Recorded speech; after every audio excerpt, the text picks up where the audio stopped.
మీకు ఇస్తాను నేను కంప్లీట్ చేయండి. కంక్లూడ్ చేస్తాను సార్. మహేశ్వర రెడ్డి గారు థ్యాంక్ యూ సార్. మరి అధ్యక్ష, చివరిగా నేను కంక్లూడ్ చేసే ముందు మీరు ఇచ్చినటువంటి హామీల ప్రకారమే రైతు బంధు ఎప్పటికీ పూర్తి చేస్తారు, రైతులకు ఇవ్వాల్సినటువంటి 500 రూపాయల బోనస్ మరి ఇప్పుడు ఇమీడియట్గా ఈ సీజన్లో స్టార్ట్ చేస్తారా? 9వ తారీఖు, ఈ నెల 9వ తారీఖు మీరు ఇస్తామన్నటువంటి 9వ తారీఖు ఇస్తామన్నటువంటి రుణమాఫీ ఎప్పటిలో గల చేస్తారు? మరి ప్రభుత్వం ప్రజలకు క్లారిఫికేషన్ ఇవ్వాల్సినటువంటి అవసరం ఉన్నది అధ్యక్ష. అంతేకాదు అధ్యక్ష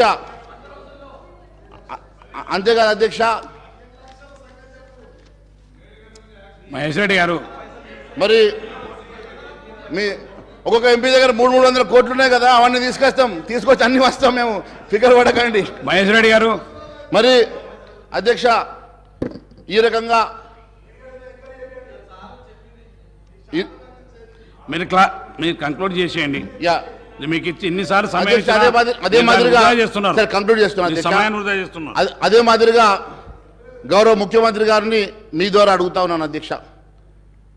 కనీసం మన రెవెన్యూ పెంచడానికి గత ప్రభుత్వం అమ్మినట్లు మరి హైదరాబాద్ చుట్టూ భూములు అమ్మాలనుకుంటున్నారా? మరి అంతేకాకుండా ఎందుకంటే గతంలో భూములు అమ్మేటప్పుడు వారితో పాటు నేను కూడా ఉద్యోగం చేసిన అధ్యక్ష, వారితో పాటు నేను కూడా ఉన్నాను కాబట్టి వారికి తెలుసు. మరి అంతేకాకుండా మరి చాలా అంశాలలో వారు మాట్లాడారు. ఐటీ సెజ్కి సంబంధించిన భూములు ఇలా కమర్షియల్ రెసిడెన్షియల్ భూములుగా మారాయి, కమర్షియల్ భూములుగా మారి కోట్ల రూపాయలకు అమ్ముడుపోతూ ఉన్నాయి. దీని మీద వేల కోట్ల రూపాయల కుంభకోణం ఉందని చెప్పి వారి గతంలో చెప్పిన మాట నాకు గుర్తున్నది అధ్యక్ష. మరి వాటి మీద మరి చర్యలు తీసుకుంటారా? అదే మాదిరిగా ప్రభుత్వ భూములను ఐడెంటిఫై చేస్తారా? వాటన్నిటికి కూడా మరి సేఫ్ గార్డ్ చేయడానికి ఏమైనా కార్యాచరణ చేస్తారా? మరి వారితో పాటు ఈ రెవెన్యూ పెంచుకోవడానికి కానీ లేకపోతే రేపు మీరు ఇచ్చినటువంటి హామీలు అంటే రాష్ట్ర ప్రజలకు రావాల్సినటువంటి సంక్షేమ కార్యక్రమాల కోసం మీరు మొబిలైజ్ చేయాలనుకున్నటువంటి దాంట్లో మా వంతు సహాయ సహకారం ఉంటే కూడా మా పార్టీ తరఫున మేము ఖచ్చితంగా మీకు సాయం చేయడానికి మేము సిద్ధంగా ఉంటాం, ఖచ్చితంగా మేము తెలియజేస్తూ ఉన్నాం. మరి అంతేకాకుండా మీరు ఇచ్చినటువంటి ప్రతి హామీ నెరవేర్చాలని చెప్పేసి మీ ద్వారా ముఖ్యమంత్రి గారిని కోరుతూ ప్రజల సంక్షేమమే ముఖ్యం, ప్రజలకు అందుకోవాల్సినటువంటి సంక్షేమ కార్యక్రమం ప్రజలకు అందే విధంగా చర్యలు తీసుకోవాల్సిందిగా కోరుతా ఉన్నాను. Thank you sir. Shri Akbaruddin Owaisi గారు, మీకు ఇస్తాను, మీ క్లారిఫికేషన్ ఇస్తాను, మీకు సమయం ఇస్తాను. హరీశ్రావు గారు, ఓవైసీ గారిది అయిపోయి మీకు ఇస్తాను. ఆనరబుల్ స్పీకర్ సార్, క్లారిఫికేషన్ ఇస్తాను సార్, ఇస్తాను మీకు క్లారిఫికేషన్కు టైం ఇస్తాను. ఓవైసీ గారిది అయిపోయిన తర్వాత మీకు ఇస్తాను, కూర్చో. కానీ ఆనరబుల్ స్పీకర్ సార్, ఓవైసీ గారు కానీ sir, at the outset I thank the honorable speaker sir and honorable panel speaker sir for giving me this opportunity to participate in the discussion on the white paper on the state finances. The honorable deputy chief minister Saab and the finance minister Saab had made opening remarks while tabling the white paper. He also mentioned that there is a lack of funds to even meet the daily expenses. Before I speak on the data mentioned in the white paper, sir, I would like to know as to what is the exact purpose behind publication of the white paper on the state finances. Is it to highlight the acts of omission or commission of the previous government in managing the state finances? Or is it to lay the blame on the previous government for allegedly mismanaging the state finances and creating a grim situation where it is becoming difficult for the new government to implement its poll promises, including the 6 guarantees, the 5 declaration and obtain other promises, sir? Unless there is clarity on the objectives behind the white paper, any discussion on the same will not be useful, sir. Sir, honorable panel speaker, sir, whatever be the reasons or motive behind the release of white paper on the state finances, sir. Sir, I would request those on the treasury benches not to give out message that Telangana has become a bankrupt and a debt-ridden state with no finances left to carry on the day-to-day activities. Yes, I am a politician. मैं सियासतदान हूं जरूर, लेकिन मेरे सियासी मकासद, मेरे सियासी कामयाबियों से बढ़कर अगर कोई चीज है तो मेरे लिए मेरा मुल्क है, मेरी रियासत है और मेरे लिए मेरा तेलंगाना। मेरे मकासद, मेरी कामयाबी बाद में, मेरे तेलंगाना की कामयाबी सबसे पहले। मैं ये चाहता हूं those on the treasury benches and the opposition benches may have political scores to settle with one another, but this does not give a good message across the country, more so to those in residencies Andhra Pradesh who were opposed to the formation of Telangana state, sir. Sir, there were leaders such as Kiran Kumar Reddy who were claiming that the Telangana would be a failed state, financially bankrupt state, state steeped in darkness due to power crisis, state without drinking water and state with no finances for payment of staff and salaries, sir. I was the member then in the Andhra Pradesh Legislative Assembly.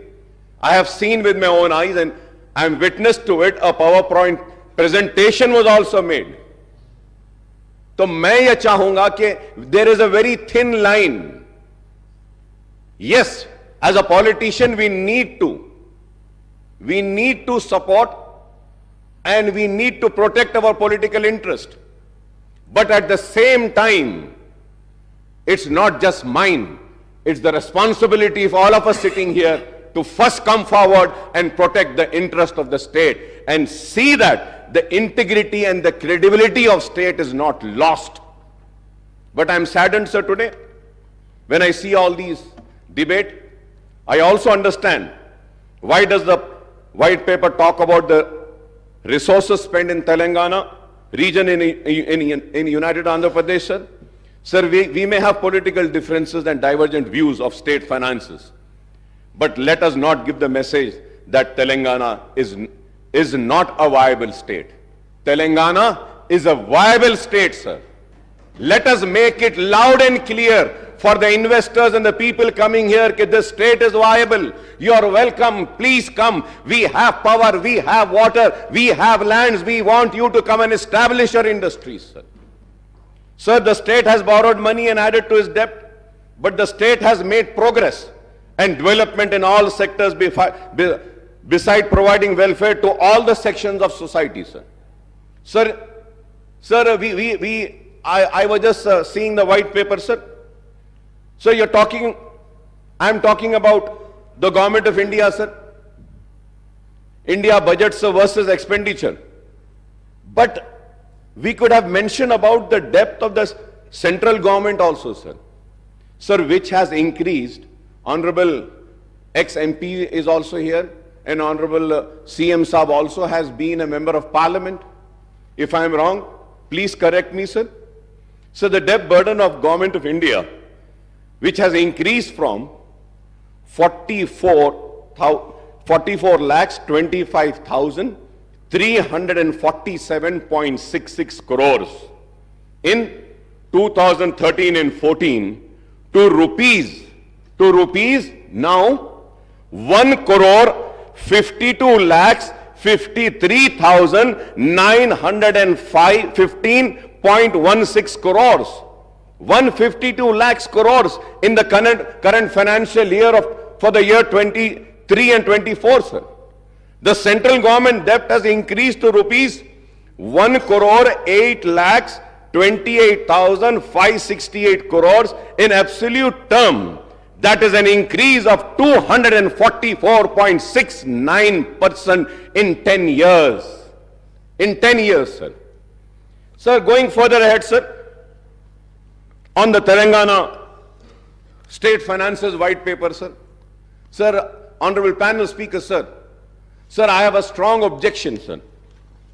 The reason is that when we are discussing on these papers laid, these figures should be accurate, sir. It cannot be a difference of 0.01 also. But it is so unfortunate, sir.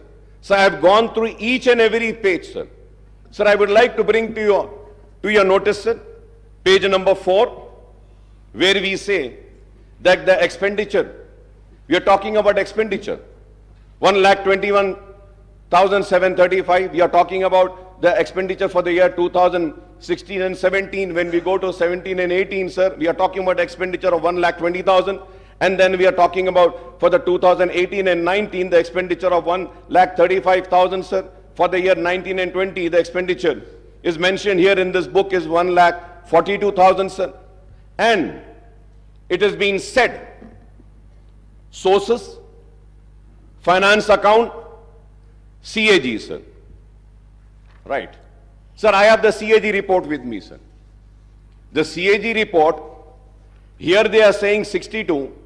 The CAG report says 63,323, sir. Sir, here in the book it says 97,811 for the year 15 and 16, sir. And here the CAG says is 90,818, sir. Sir, I really fail, sir. If you have to see 16 and 17 and 17, 18 also, it is the same situation, sir. Sir, if we see again page number 14, we are talking about the actuals, sir. When we talk about the actuals also, sir, in page number 14, if we see, there also the mistakes are there, sir. Sir, for the year as per the CAG report, which I downloaded just now, sir, just now I downloaded. And that CAG report, it says about the receipts, sir. Again about the receipts also, if we say for the year 14 and 15, it was 63,323, 15 and 16, 96,051, 2016 and 17, 1,17,799.50, and 17 and 18, 1,44,986.52. And then the actuals are 1,15,587.35, sir. Sir, I really fail to understand, sir. Sir, again we go to the page number 3, sir. Page number 3, sir. Sir, it is written about Karnataka, budget estimate, actual expenditure, and actual expenditure of budget, sir. So now I got the CAG report, sir, I just downloaded. It says the estimate, sir, and the actual expenditure. If we have to see, sir, the actual expenditure mentioned in the white paper laid in this house says 2,61,000. But the CAG report says about Karnataka is 2,49,506.52. So I just want to know, shall I believe this book? Shall I trust this white paper? I'll go further ahead, sir. Sir, I'll go further ahead, sir. On page number 7, sir, United Andhra Pradesh budget versus expenditure, sir. So the budget estimates for the year 2004 and 5, 51,142. Sir, for 2005 and 6, budget estimate 55,331, sir. Sir, I got the books, and the books are saying it is 38,077. Sir, for the 2006 and 7, this white paper is saying 63,528, but the actual is 48,653, sir. Sir, I'll go further ahead, sir. मैं और आगे बढ़ता हूं, साहब. Sir, when I see this, resources spent in Telangana region in United Andhra Pradesh, sir. Sir, इस पे मैं तफसील से बोलने से पहले, sir, now, अगर हम देखते हैं, sir, combined state का, if we have to see for 2004 and 5 and 5 and 6, यहीं पर आपकी किताब में in the same book, the figures are not matching. I just read the figures earlier and I turned the page and see the figures for the same year. Now what I see is that the combined state total expenditure for the year 2004 and 5, it is again saying 47,153. For 2005 and 6, it is saying 48,306. Sir, and again, combined state 2006 and 7, 56,648. That is wrong. 2007 and 8, 74,875, that is wrong. 2008 and 9, 80,804, that is wrong. 2009 and 10, 85,075, that is wrong. 2010 and 11, 1,06,36, that is also wrong. Now let me go further ahead, sir. Sir, और एक चीज sir important, sir, here on page number 4, sir, page number 4, the first table, sir, it is saying right from for the year 2014 and 15 se leke 2022 se 23 tak, sir, it says budget estimate total, sir, 14,87,834. Expenditure 12,24,877. Sir, now let us go to the resources spent in the Telangana region, United Andhra Pradesh, right from 1956. 1956 से लेकर हम 57 financial years को लेते हैं, the total amount, combined state total expenditure is 1,94,945. 11,94,945, sir. Sir, again if we go, अगर हम पीछे जाते हैं पेज नंबर 4 पे सर, तो हमको देखना चाहिए कि तेलंगाना में हम क्या खर्चे हैं. How much? That's what. जो आंध्र प्रदेश में नहीं हुआ 10 साल में तेलंगाना में हो गया, जो 57 इयर्स में नहीं हुआ. अब अगर हम फिर देखते हैं सर कि Telangana, sir I am telling you कि आपके फिगर्स कुछ सही नहीं है साहब इसमें. प्लीज अकबरुद्दीन ओवैसी जी जो कर्नाटका एस्टिमेट्स का जो पेज नंबर 5 में कर्नाटका जो डेटा के बारे में कुछ कहा, again I am quoting official record of Karnataka state budget. I am going to place this record in front of the house. 2021 estimated budget, Karnataka budget 2021 budget estimates 2,31 crores 442.14, and expenditure incurred accounts 2021 and 22 2,61,931.86 crores. This is Karnataka official budget source. So here my learned friend is quoting from CAG report. We have quoted Karnataka state budgetary document. So please correct yourself or please correct myself. Right, sir. Thank you so much, sir. Now the question arises, in your white paper, very conveniently, you are using RBI, you are using CAG, you are using Telangana budget in brief. So I want to know, and in fact I would say that we all would like to know, shall we follow RBI, shall we follow CAG, or shall we follow Telangana budget in brief? What does the constitution say?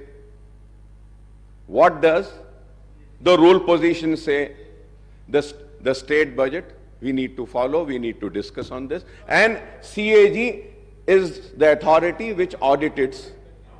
Yes, report देते हो, तो हम ये देखते हैं. तो now if you have to see your white paper, honorable CM साहब, इसमें हम RBI भी ले रहे, CAG भी ले रहे, state budget भी ले रहे, wherever it is convenient for us, we are taking it. Sir, I am not here to protect anybody, sir. Let me make it very clear. I am here to protect my state of Telangana, sir. I do not want a wrong message to be sent by this house that this state is in distress. ये state बीमारू हो गया, ये state तबाह हो गया, ये state में अब कुछ नहीं है, ये मैसेज हमको नहीं भेजना है, sir. Let us criticize the wrongdoing, sir. Any wrongdoings, any inquiry, we are here to support. Yeah, sir. The point here, sir. Sir ఇక్కడ ఈరోజు వైట్ పేపర్ పెట్టడానికి కారణము స్టేట్ ఏదో డెఫిసిట్గా పోతుందని, స్టేట్ రేపొద్దున రాబోయే కాలంలో ఏం చేయలేని పరిస్థితిలో ఉందని, ఈరోజు స్టేట్ ఫినాన్సెస్ బాగాలేవు అని ఫోకస్ మొత్తం గ్లోబల్ లెవెల్లో చేయడానికి కాదు. ప్రోగ్రెస్ రిపోర్ట్ అధ్యక్ష, simple progress report of 10 years of their rule. Simple progress report. అప్పులు ఏంది సార్? అప్పులు చేయండి ఏ రాష్ట్రం ముందుకు పోలేదు. అప్పులు సరియైన విధానంలో ఖర్చు పెట్టినరో లేదో చెప్పటానికే ఈ రాష్ట్ర జనాభాకి, ఈ రాష్ట్ర ప్రజలకు చెప్పటానికి ఉన్నాం. రేపొద్దుగాల కూడా, రేపొద్దున tomorrow we stand here not to showcase. Here we are here to see our state and put forward state as a developed state tomorrow. Sir, here I would like to tell you, and honorable member who is a senior member too, we are here to put a progress report of the last 10 years, sir. We will take this state from here as the first state of India in terms of developmental statistics. We will prove it after 5 years. This, Honorable Speaker, sir. Sir, I thank Legislative Affairs Minister Saab for his words. This was what I want, sir. This was what I was wanting. I am not wanting a wrong message to go out of this house. Thank you very much. And we are also there. We will support you to make the state #1 state in the country. We will lend our support. Our criticism is going to be constructive. If I am criticizing this book, it is not that I am coming for TRS or BRS, sir. No, sir. I am just trying to correct this. From last 25 years, sir, I stand and I scream and I shout and I say that, for God's sake, for heaven's sake, give us the right figures. But the bureaucrats sitting there, who are supposed to be very learned, very educated, they fail to give proper information. They fail to give us the right figures, and action should be initiated on those such bureaucrats who mislead this house. We are led by the information provided by the bureaucrats and the department.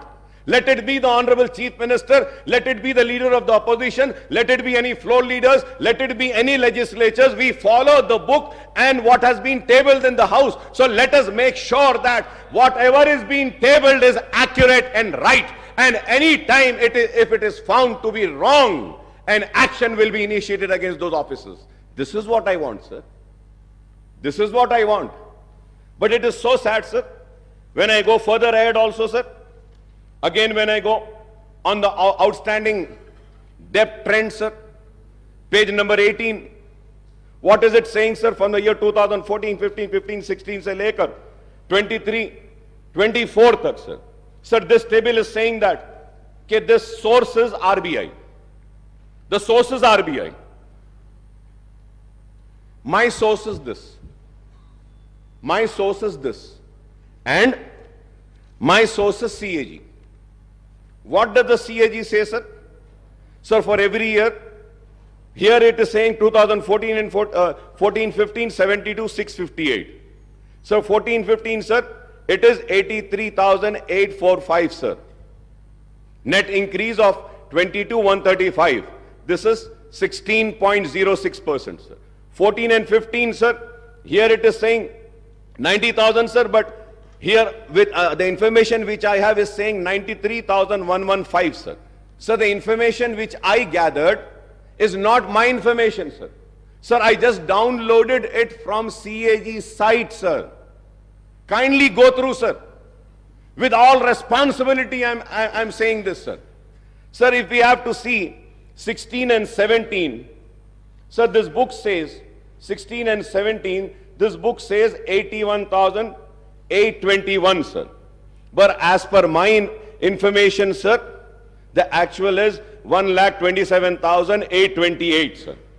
Sir, 17 and 18, 1,60,269 is in the book. And CAG says 1,27,000, sir. 17 and 18, sir. 17 and 18, 1,60,000. The CAG says 1,52,000 and change, sir. 18 and 19, that white paper says 190, sir. The CAG says 1.75 change, sir. And 19 and 20, if you have 20 and 21, sir, the outstanding debt in this white paper is saying 2,71,000, sir. 2021. The CAG is saying 2,44,019, sir. Sir, again, 21 and 22, 3,14,000 this book is saying. Well, the CAG is saying 2,83,000, sir. So now I just, sir, if I am wrong, I may be corrected, sir. I am a person who wants to be corrected. I want to be corrected, sir. Sir, I want to know which book should I follow, which figures should I see. I will see the same figures, sir. CAG देखना है, CAG देखूंगा. नहीं, ये book आपकी सही है, तो मैं इसको देखूंगा. Sir, again, if we have to go, sir, on the page number 29, sir, expenditures on salary and pension, sir. Salary and pension, sir. What is this book saying, sir, and what is the CAG saying?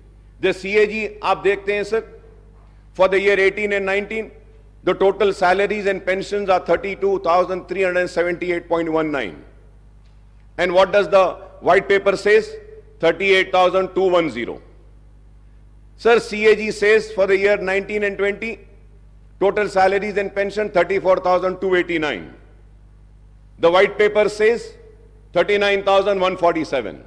For the year 2021, salaries and pensions, the CAG says 36,161. This book says 41,819. Sir, the CAG says for 21-22, 44,403.08. The white paper says 48,809.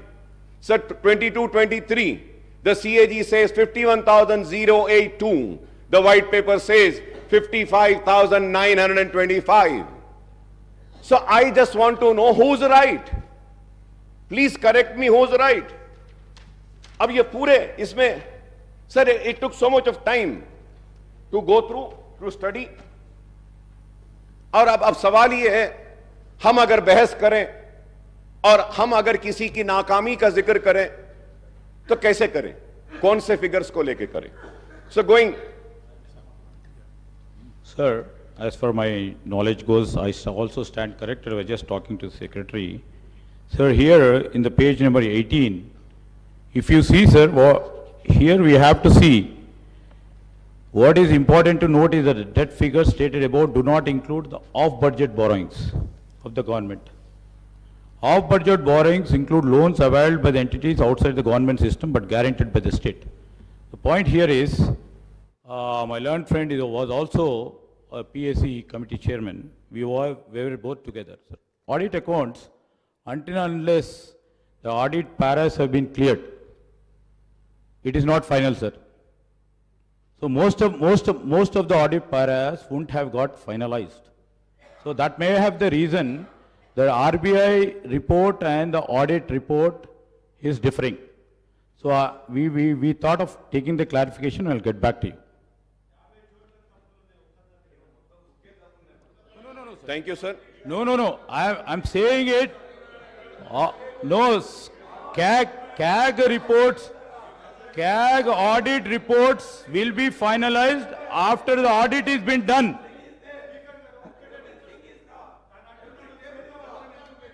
Honorable Speaker, sir. It's well taken, sir. I take what Honorable Legislature Minister Saab had said, sir.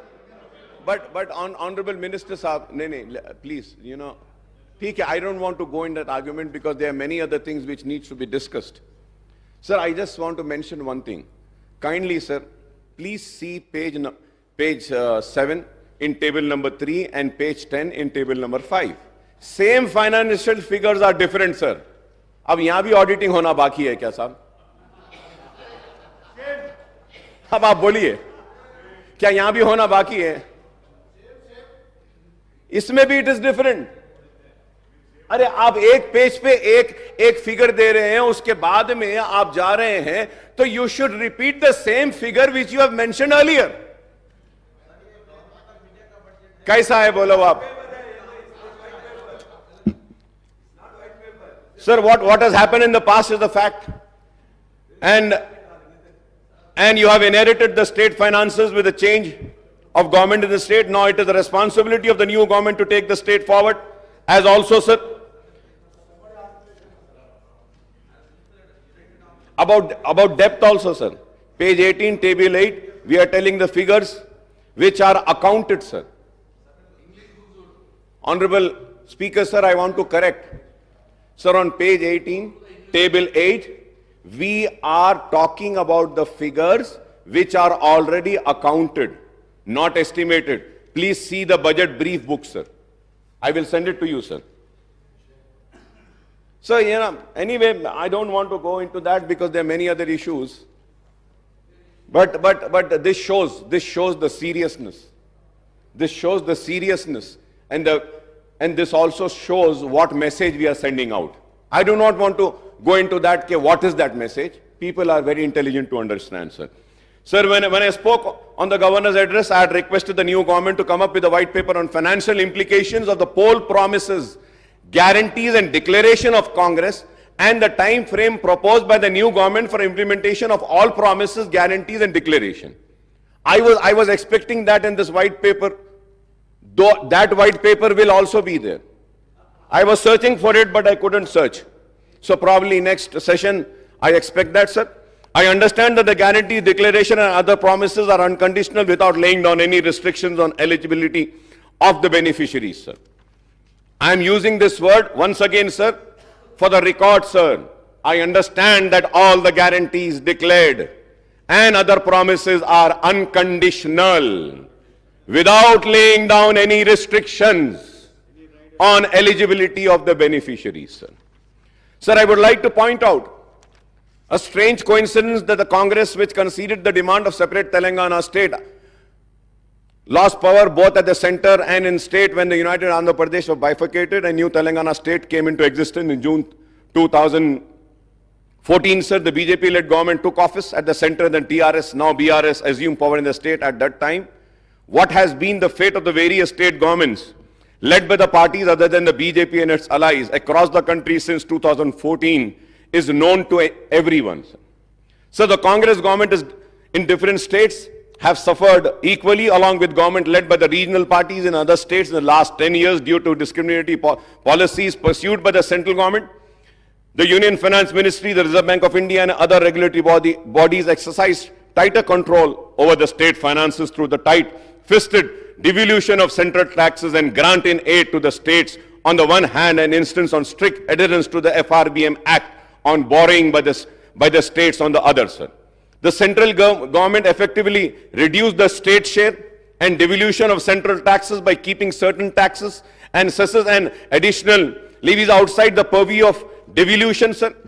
Sir, I was expecting, Honorable Speaker, sir, when the white paper was laid, I was also expecting that there would be a table carrying the statement showing that what was the due share of the state of Telangana, which was needed to be given by the government of India, year-wise, which has not been released to the state of Telangana.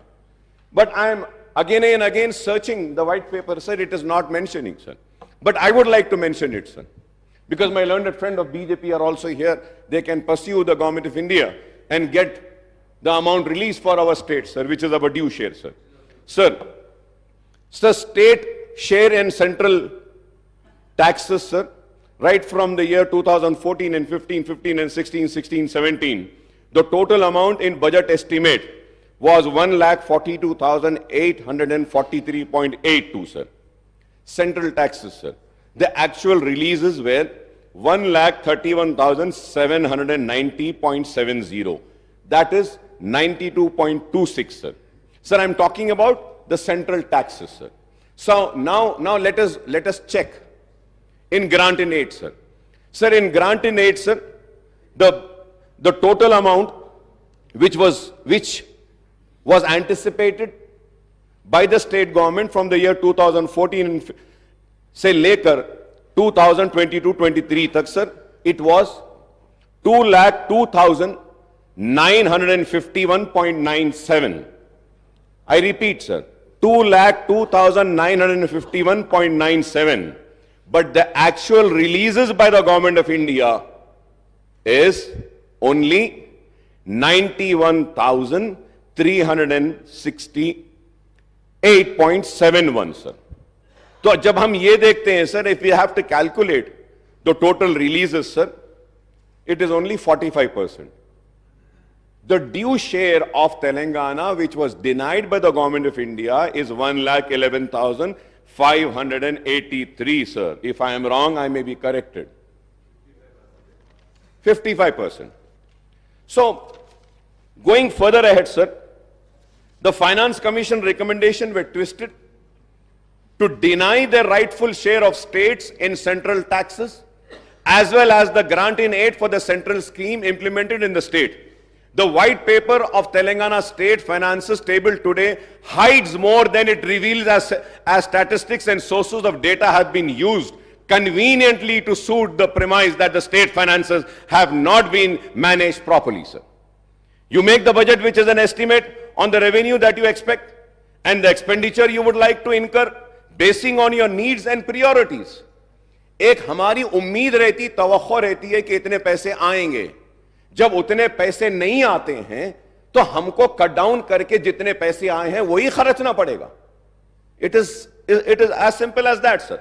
So, however, for the first time we hear only about expenditure without reference to the revenues.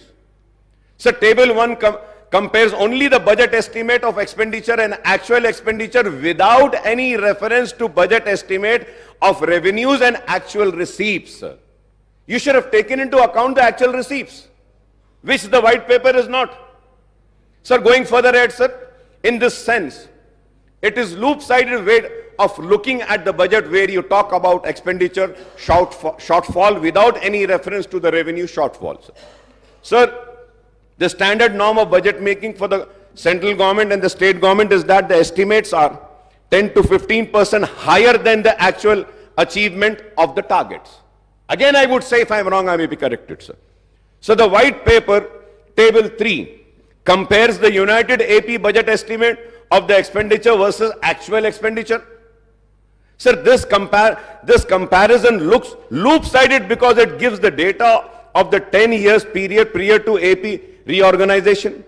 A better comparison would have been with the residuary Andhra Pradesh state after the bifurcation, that is for the 10 years period from 2014 and 15 to the 23-24.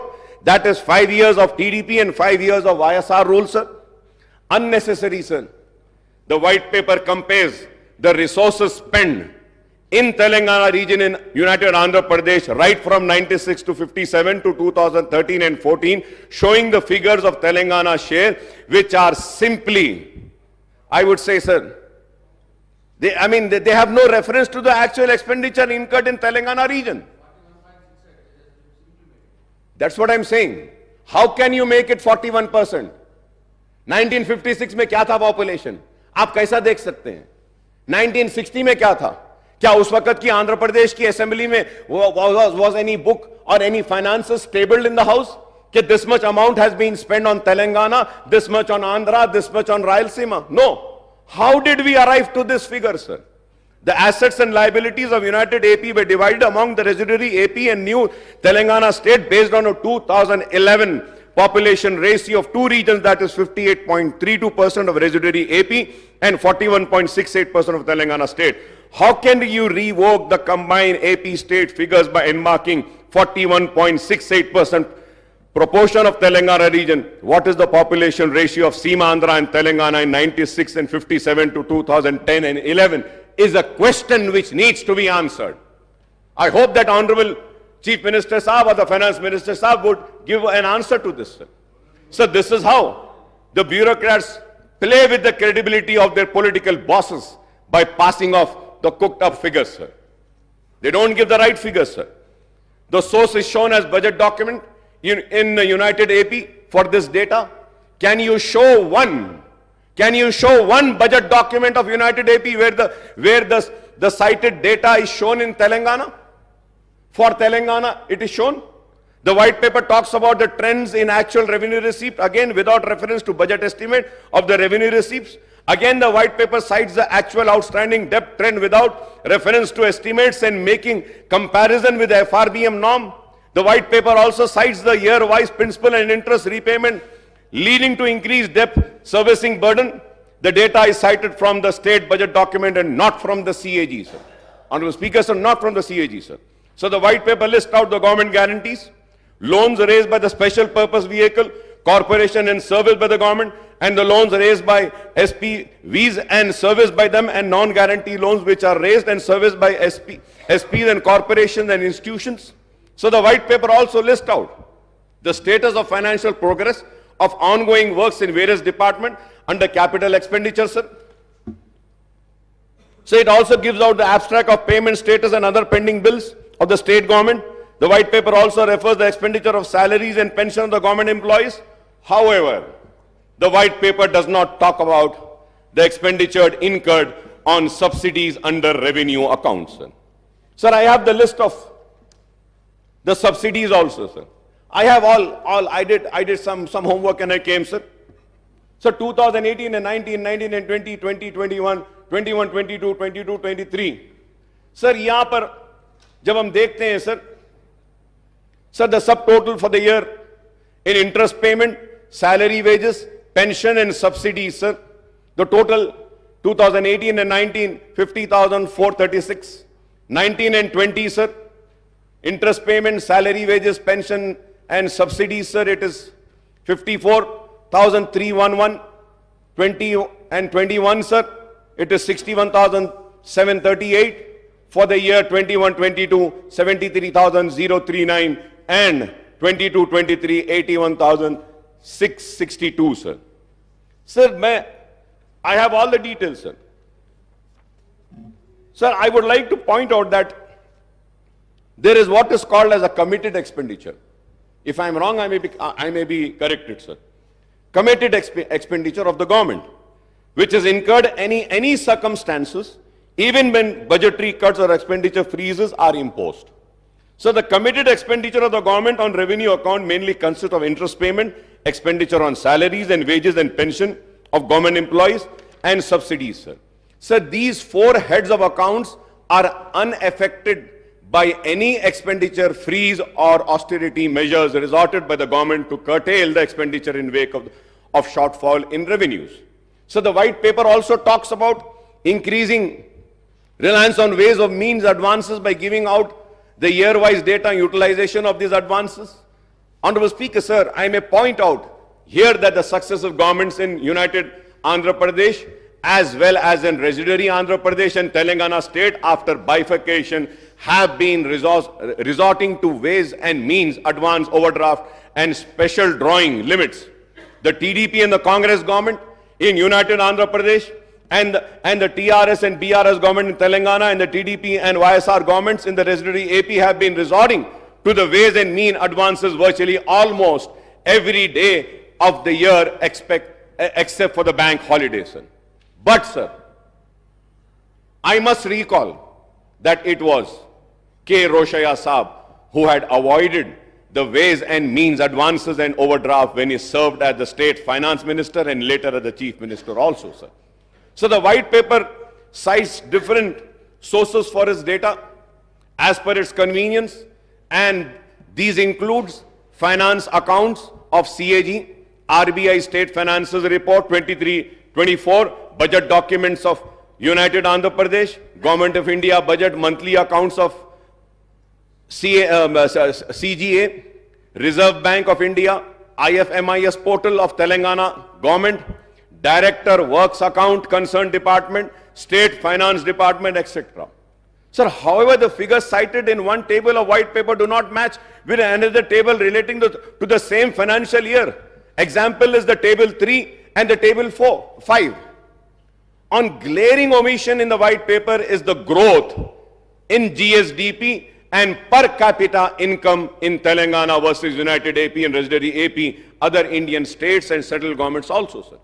Honorable Speaker, sir, to put the record straight, I would like to give due credit to the previous government for progress achieved by Telangana state, sir. So despite all constraints and discrimination meted out by the central government, Telangana state had recorded impressive progress in all the sectors, including developmental activities and welfare programs in the last 10 years. Incidentally, the previous State Assembly debated on these issues. Many a times in all these years, the State Assembly has held a short discussion in the central government dual policy in implementation of FRBM Act and its impact on state progress, and the failure of central government in implementing the Assurance under AP Reorganization Act in Telangana state on the 13th September 2022, and the short discussion on Central Electricity Bill and its and also held on 12th September 22, sir. Sir, at the same time, I would also like to bring to the kind notice of this House, as per the CAG report, sir, the budget allocated and actual revenues, sir. Sir, the actual revenues and expenditure, if we have to see, sir, for the year 2014 and 15, sir, the budget estimate was 97,563.61. The actual receipts were 63,323, and expenditure of 94,890.50. Budget estimate this was, but the actual expenditure was 61,840. Let me also say that, sir, in the expenditure, the borrowings for that year was 13,467.46. You haven't spent what was mentioned in your budget estimate. For the year 15, 16 and 16 and 17, sir, your actual expenditure was 1,14,397. But let me remind and bring to this kind notice of this House is that in that 16,000 and 23,000 were loans. And again, if we have to see it for the year 2017 and 18, the actual expenditure is 1,09,000. In that 1,09,000, 26,876.18 was the loan and the borrowing which you have borrowed. For the year 18 and 19, the actual expenditure, 18 and 19, the actual expenditure was 1,16,804. But let me remind and say that 23,470 was the borrowing in this expenditure, sir, in the actual expenditure. For the year 19 and 20, again, the actual expenditure was 1,23,809.09. But in this expenditure, the actual expenditure, the loan and the borrowing was 24,081.87. For the year 2021, again, the actual expenditure was 135,731. The borrowings were 33,191. Sir, again, if we have to see, sir, again, sorry, sir, it is not 33. The borrowings was 45,638. Sir, if we have to see again for the year 21 and 22, the real actual expenditure is 1,66,747. But the borrowings was 47,690. And if we have to see for the year 22-23, the actual expenditure was 1,70,849.27. The borrowings were 32,119.05. So the actual borrowings from the year financial year 2014 and 15, as per the CAG report, says 2,77,987, sir. So now if we have to again budget estimate agar dekh lete hain, the expected is that for the year, for October 2023, it is 38 lakhs 234.94. तो अगर इसको भी मिला लेते हैं तो 3 लाख चिल्लर कुछ होता है. Sir, going further ahead, sir, during the last session of the Second Assembly on the 6th of August 23, short discussion was held on Telangana state formation, progress achieved in own states, sir, from the Congress side. My friend and Honorable Finance Minister and Deputy Chief Minister Bhatti Vikrama had participated in the debate and expressed his views on the progress registered in the states since 2014. Everyone knows that under what circumstances the state came into being, and there were apprehensions about its financial viability as it solely depends on economic activities and revenues generated in Hyderabad metropolitan region. And also let us not forget that we had COVID for 2 years continuous. The world was held. सारी दुनिया रुकी हुई थी, बंद हो गई थी, लेकिन उसके बाद भी हमारे स्टेट में काम हुआ और काम करने की कोशिश हुई. The new state faced many challenges, right from grave power electricity crisis, the distress in farm sector, to the specter of fall in revenues due to bifurcation of lack of resources for taking of welfare schemes on the large scale. I think the state has overcome all these obstacles and hurdles and emerged as a model young state in the country, overtaking the several other bigger states in social and economic indices, sir. Sir, incidentally, the new Finance Minister Saab has released 2 booklets on Telangana economy and Telangana state at a glance on 13th of December, which I have, sir. This book, sir. So this booklet gives the data on the progress achieved by the state since 2002 to 14. Sir, I don't know. अगर ये book गलत थी और white paper सही था, तो या तो इसको रिलीज नहीं करना था या उसको रिलीज नहीं करना था, रोक लेना था. दोनों को रिलीज कर दिए, sir. According to the provisional estimates of Telangana gross state domestic product GSDP at the current prices in 22-23 is rupees 13,13,391 crores with a growth rate of 16.3%, which is higher than the India's growth rate of 16.1%. So per capita income PCI of Telangana at current prices at 22-23 is rupees 3,12,398, which is rupees 1,40,122, higher than the national per capita income of rupees 1,72,276. So Telangana ranked third. Telangana ranked third among the state and union territories according to the Ministry of Statistics and Program Implementation in per capita income in the country, sir. The sectoral analysis shown that the agriculture and allied sector achieved a growth of 15.8%, the industrial sector clocked a growth of 10%, and service sector witnessed a remarkable growth of 20.6% in 22-23, which is again higher than overall India's growth at 17.3%. Sir, the GSDP, Honorable Speaker, sir, the GSDP of Telangana has grown from 5,05,849 crores in 2014 and 15 to rupees 13,13,391 crores in the year 22-23, sir, recording a compound annual growth rate of 12.7%, sir. Similarly, the per capita income of the state has risen from rupees 1,24,104 in 2014 and 15 to rupees 3,12,398 in the year 22-23, registering a CGR of 12.2%. Sir, it again, sir, अब सब बोलेंगे अकबर साहब खड़े रह के वो TRS की तायद कर, मैं तायद नहीं कर रहा हूं साहब, ये बुक पढ़ रहा हूं, मैं बुक पढ़ रहा हूं sir. Third, thanks to this economic growth, the state merchandise exports have risen from rupees 35,444 crores in 2014 and 15 to rupees 91,967 crores in the year 22-23, sir.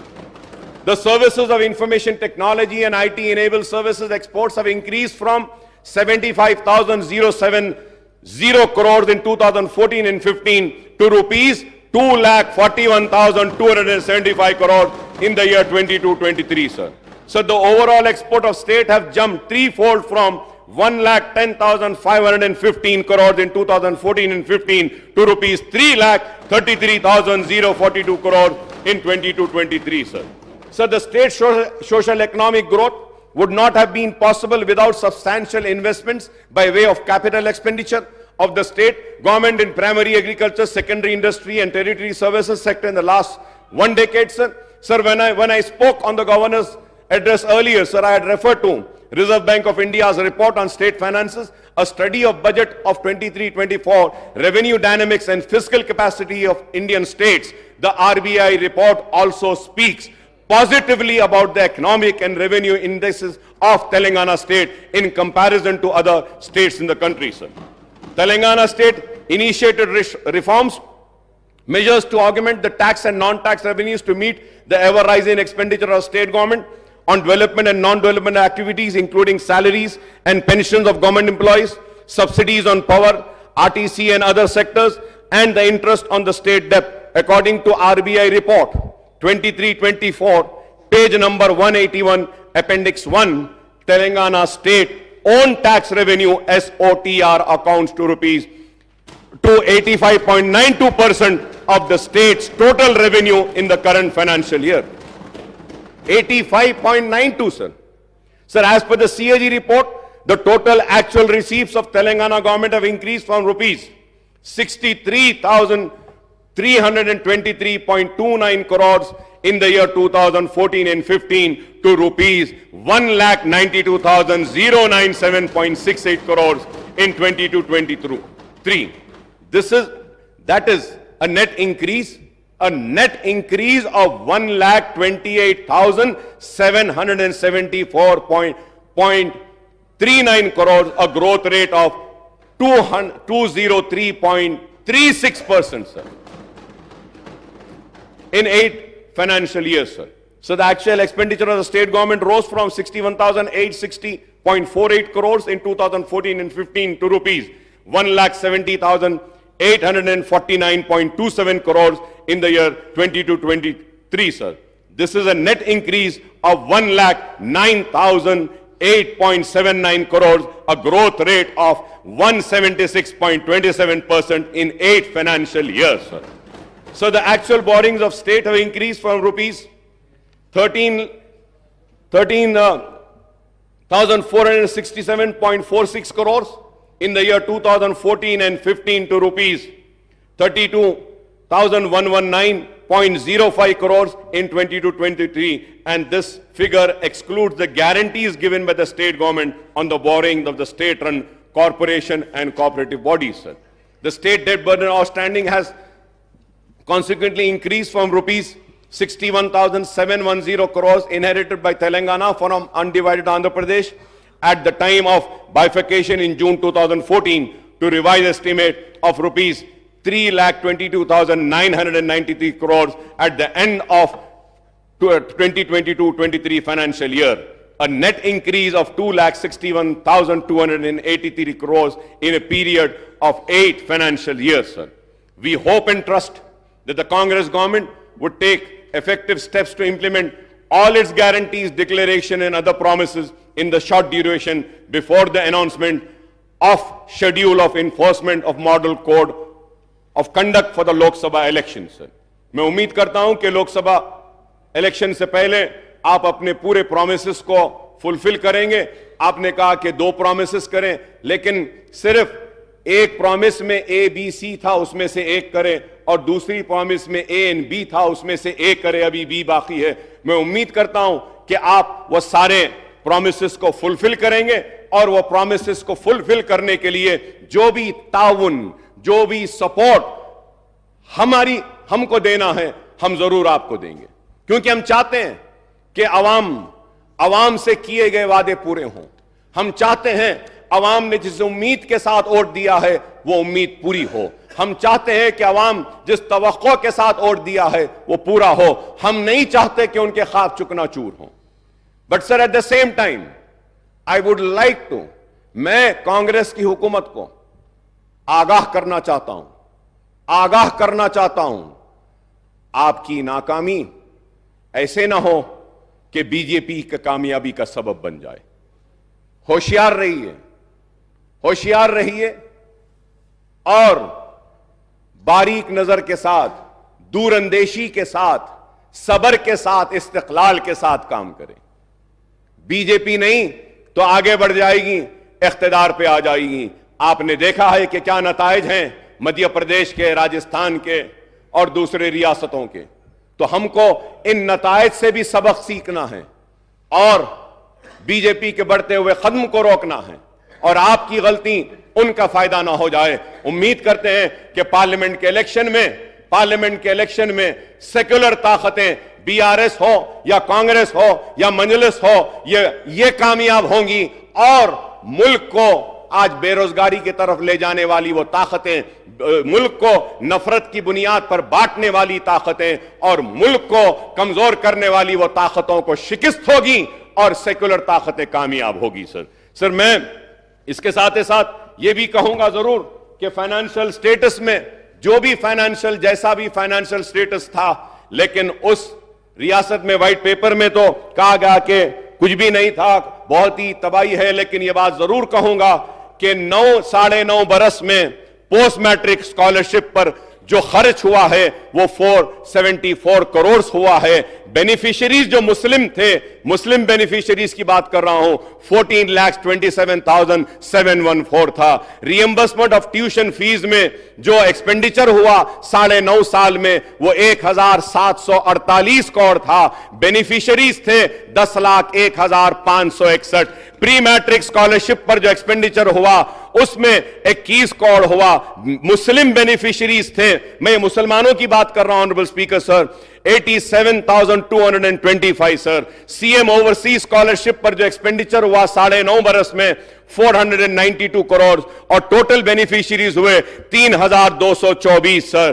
Timri school में 97,000 आज करेंटली पढ़ रहे हैं स्कूल्स में। मैं उम्मीद करता हूं कि 97,000 बच्चों के मुस्तकबिल को सजाने संवारने का काम आप बीआरएस से ज्यादा अच्छा करेंगे, हम सब मिलकर उससे अच्छा करेंगे। मैं उम्मीद करता हूं कि टिमरीज में 32,640 स्टूडेंट्स जूनियर कॉलेजेस में पढ़ रहे हैं, उनके मुस्तकबिल को भी हम संवारेंगे। 80,000 बच्चे टिमरीज में पास आउट हो चुके हैं। 9.5 साल में 3,068 करोड़ स्पेंड हुए हैं। Centre for education development of minorities में का भी मैं एक्सपेंडिचर 14 करोड़ मुसलमानों पे हुआ।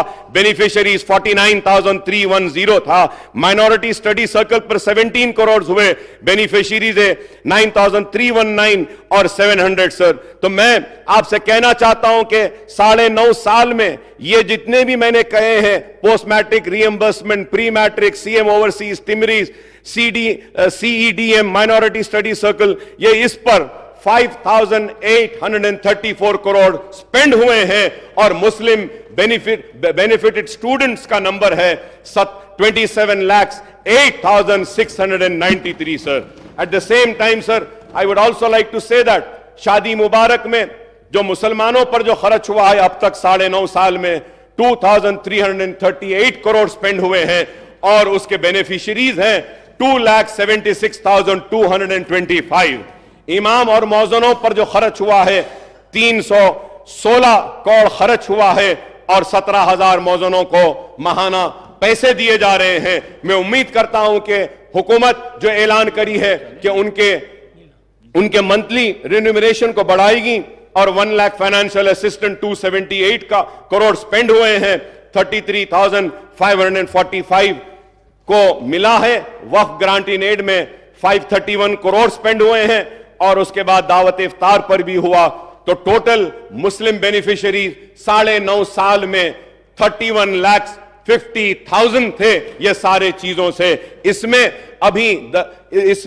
इसमें किसान 40,000 किसान है, रैतु बंधु नहीं है, रैतु बीमा नहीं है, पेंशन नहीं है। ये सब अगर हम ले लेते हैं तो सालाना रियासत तेलंगाना में मुसलमानों पर करीब 6,000 करोड़ रुपया खर्च हो रहा है। मैं उम्मीद करता हूं कि ये कांग्रेस की हुकूमत भी रेवंत रेड्डी साहब की क़यादत में और ये सारे मिनिस्टर्स जो हैं बैठे हुए कैबिनेट के, इनकी रहनुमाई में 6,000 से बढ़ाकर 10,000 करोड़ रुपया मुसलमानों पे खर्च होगा। मुसलमान पसमानदा है, मुसलमान कमजोर है, मुसलमान पिछड़ा हुआ है। अगर मैं यहां खड़े होकर मुसलमान की बात कर रहा हूं तो इसलिए कर रहा हूं कि हम चाहते हैं कि मुसलमान जो पीछे हैं उसको आगे लाएं, मुसलमान जो पिछड़ा हुआ है उसके पिछड़ेपन को दूर करें। हम चाहते हैं कि पुराने शहर में तरक्की आए, SRDP हो, SNDP हो, जो भी मंजूरियां हैं बराए मेहरबानी चीफ मिनिस्टर साहब से दरख्वास्त करूंगा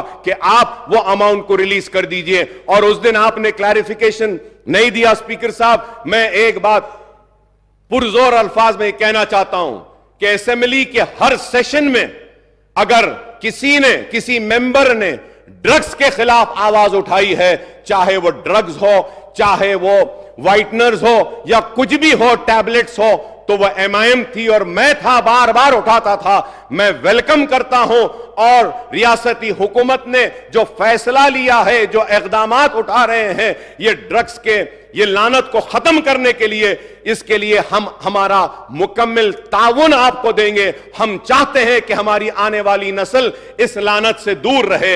हम चाहते हैं कि हमारा आने वाले फ्यूचर जनरेशन को ये जो तबाह बर्बाद करने की एक साजिश है उसको हम रोकें। इसके लिए जो भी हमारे तरफ से ताउन होना हम ताउन करेंगे। उस दिन मैं क्लैरिफिकेशन में यह भी पूछना चाहता था कि धरनी पोर्टल का क्या होगा। मैं उम्मीद करता हूं कि आपने जो वादा किया धरनी के ताल्लुक से उसको अमलावारी जल्द अज जल्द करेंगे। मैं ये भी कहना चाहूंगा कि राशन कार्ड बहुत से लोगों के पास नहीं है, उनके नामों का इंक्लूजन नहीं हो रहा है, तो आप मौका दीजिए ताकि उनके नामों का इंक्लूजन हो सके। और मजलिस इत्तेहादुल मुस्लिमीन की नुमाइंदगी पर हमने मंजूर करवाया था कि पेंशन की एज को कम करवाया था, वो भी पेंडिंग है एप्लीकेशन, बिलखुसूस वो सिंगल मदर और जो है उनकी पेंडिंग है। मैं उम्मीद करूंगा कि आप इस पे भी देखेंगे। मोहतरम स्पीकर साहब, मैं आखिर में यह कहते हुए रुखसत होता हूं और यह कहना चाहता हूं कि बार बार हम चीखते रहे, चिल्लाते रहे, मुतालबा करते रहे, औकाफ की जायदादों का तहफ्फुज कीजिए, औकाफ की जायदादों का तहफ्फुज कीजिए। आज पूरी जायदादें तबाह हो रही हैं, आज भी तबाह हो रही हैं। अगर मुसलमानों की औकाफी जायदादों को अगर बचा लिया जाए और जिस पर्पस के लिए वक्फ किया गया है, अगर वो पर्पस सर्व हो जाए तो मुसलमानों के किसी की मदद की जरूरत नहीं है, किसी की पैसे की जरूरत नहीं है। वो वक्फ बोर्ड के पैसों से ही हम मुसलमानों की तालीम का काम कर सकते हैं, बेरोजगारी को दूर कर सकते हैं, हम बेवाओं की मदद कर सकते हैं, यतीमों की मदद कर सकते हैं। तो मैं आपसे कहूंगा कि वक्फ बोर्ड पर तवज्जो दीजिए। हमारे मुतालिबे पर सीबीसीआईडी की इंक्वायरी का ऐलान किया गया था, तो सीबीसीआईडी की इंक्वायरी को टेबल करिए। और मैं फिर से स्पीकर साहब ये कहूंगा, बड़े दर्द के साथ, बड़ी तड़प के साथ कहूंगा कि आलेर में मुसलमान बच्चों का एनकाउंटर कर दिया गया था, आज तक भी वो रिपोर्ट टेबल नहीं हुई, आज तक भी वो रिपोर्ट नहीं आई। मैं उम्मीद करूंगा कि आप वो रिपोर्ट को टेबल करेंगे आलेर की और इंसाफ दिलाएंगे उनके अफराद खानदान को और वह कातिलों को सजा देंगे, उनको जेल में भेजाएंगे। मैं उम्मीद करता हूं कि पुराने शहर को भी आप डेवलप करेंगे, नए शहर की तरह, एलबी नगर की तरह, हाईटेक सिटी की तरह, सिकंदराबाद की तरह। और एक बात कहता हुआ रुखसत हो जाऊंगा कि सिटी का मसला है, ट्रैफिक जैम्स है, पोल्यूशन का मसला है, साउंड पोल्यूशन भी है और उसके बाद व्हीकुलर पोल्यूशन भी है। इस पर भी एक मीटिंग बुलाइए। सिवरेज का है, इस पर भी बुलाइए। मूसीक प्रोजेक्ट को आप ले रहे हैं, मेट्रो ट्रेन के ताल्लुक से भी कहूंगा कि मैं आपको कहूंगा कि आप आइए पुराने शहर को, मीटिंग करिए। आप और हम जाते हैं, मेट्रो का फाउंडेशन रखते हैं और दूसरे कामों का आगाज करते हैं। मैंने इतनी देर अपनी बातों को रखा और यही सोच कर रखा कि मेरे लिए मेरी रियासत अजीज है मेरे सियासी मकासद से ज्यादा। तो मैं फिर से कहूंगा कि रियासत को नेक नाम दीजिए, रियासत को बदनाम ना कीजिए। रियासत आज तरक्की कर रही है, इस तरक्की को चलिए आप और हम मिलकर और आगे ले जाते हैं और रियासत तेलंगाना को हिंदुस्तान का नंबर 1 स्टेट बनाएंगे। इर्रेगुलरिटीज हुए हैं, अगर कोई काम गलत हुआ है तो इंक्वायरी जरूर करिए, कमीशन जरूर बिठाइए, चाहे वो सिटिंग जज हो या कोई हो।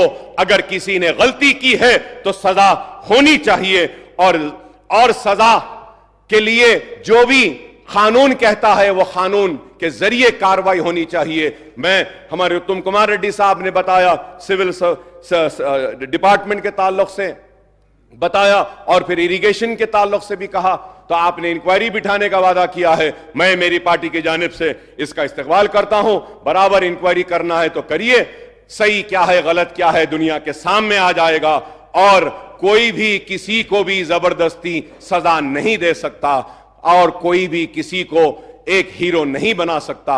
मुझे उम्मीद है कि हर एक के साथ इंसाफ होगा, मुसलमान के साथ इंसाफ होगा, एससी के साथ होगा, एसटी के साथ होगा, बीसीज के साथ होगा, हमारे हिंदू भाइयों के साथ होगा, मुसलमान के साथ होगा, सिख के साथ होगा, ईसाई के साथ होगा, पारसी के साथ होगा और हम सब मिलके इस स्टेट को आगे बढ़ाते हैं। आई thank you very much for giving me this opportunity. बहुत बहुत शुक्रिया स्पीकर साहब। ముఖ్యమంత్రి గారు ఎంఐఎం సభాపక్ష నాయకుడు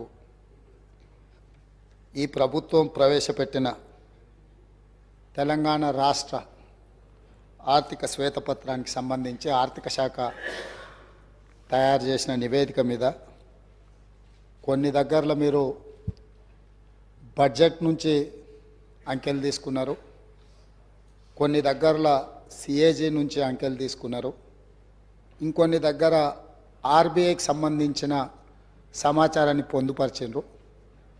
మేము దేన్ని పరిగణలోకి తీసుకోవాలని వారు అనుమానాలు వ్యక్తం చేసిండ్రు.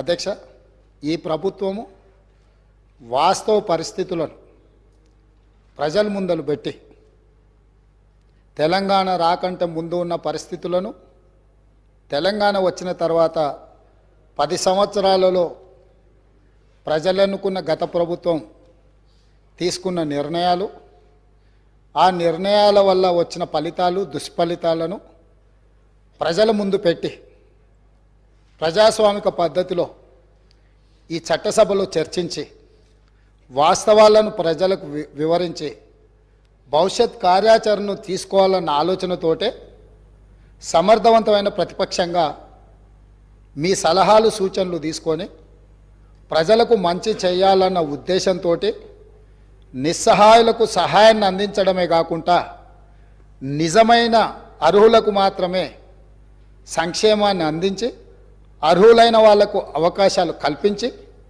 ఈ రాష్ట్రాన్ని బలమైన రాష్ట్రంగా నిర్మించాలన్న ఆలోచనతోటి ఈ దేశంలో ఉండే మిగతా రాష్ట్రాలతోనే కాదు ప్రపంచంతో పోటీ పడే విధంగా తెలంగాణ రాష్ట్రాన్ని నిర్మించాలనేదే మా ప్రభుత్వం యొక్క లక్ష్యము, ఉద్దేశము. అధ్యక్ష, రెండవది, వారు అడిగిన అనుమానాలను నివృత్తి చేయాల్సిన బాధ్యత సభాపక్ష నాయకుడిగా నా మీద ఉంది.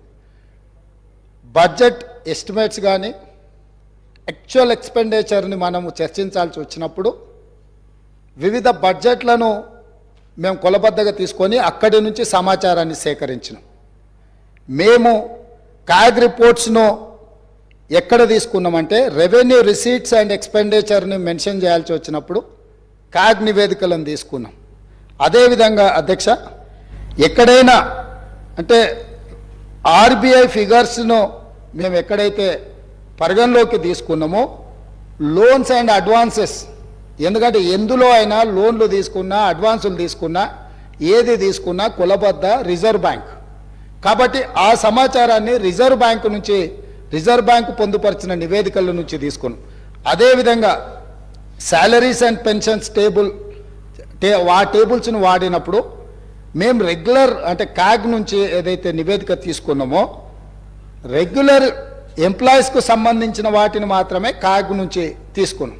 కాబట్టి ఇక్కడ మీరు బడ్జెట్ ఎస్టిమేట్స్ యాక్చువల్ ఎక్స్పెండిచర్ని మనం చర్చించుకున్నప్పుడు గత బడ్జెట్లు ప్రభుత్వం ప్రవేశపెట్టిన సంవత్సరం పూర్తయినప్పుడు ఖర్చు పెట్టిన వివరాలను అక్కడి నుంచి తీసుకున్నాం. వీటి మీద నివేదికలు అవి సరైన విధంగా ఖర్చు అయినాయా, ప్రభుత్వం సరైన ఉద్దేశంతోనే ఖర్చు పెట్టిందా, లేకపోతే ప్రభుత్వం అంచనాలు ప్రభుత్వం పెట్టిన ఖర్చు సహేతుకంగా ఉందా లేదా, ఒకవేళ లోపభూయిష్టంగా ఉంటే ప్రభుత్వం తప్పిదాలు ఏంటి అనేది కాగ్ నివేదిక ఇస్తుంది. అట్లాంటి నివేదికలను అట్లాంటి వాటిని మనము కాగ్ నుంచి తీసుకున్నాం. మనం చేసే అప్పులు ఇప్పుడు ఉదాహరణ ఒక విషయం నేను చెప్పదలుచుకున్నా అధ్యక్ష. రిజర్వ్ బ్యాంక్ దగ్గర ప్రతిరోజు ఒక నివేదిక మనకు వస్తుంది. ఆ నివేదిక ప్రకారము ప్రతిరోజు మనం ఎంత ఖర్చు పెడుతున్నాము, మన దగ్గర ఎంత ఉన్నది, లేకపోతే మన అవసరాలు ఏమున్నాయని చెప్పి రిజర్వ్ బ్యాంకు మనకు నివేదిక ఇస్తుంది అధ్యక్ష. దాని ప్రకారం తెలంగాణ రాష్ట్రం వచ్చినప్పుడు నేను ఈ బుక్లో పొందుపరిచిన అధ్యక్ష మా ప్రభుత్వము దీని ఒకసారి నేను ఆ పేజీ నెంబర్ వాటి వివరాలను చెప్తాను, ఒకసారి వాటిని చూసుకోమని నేను సభ్యులకు తెలియజేస్తూ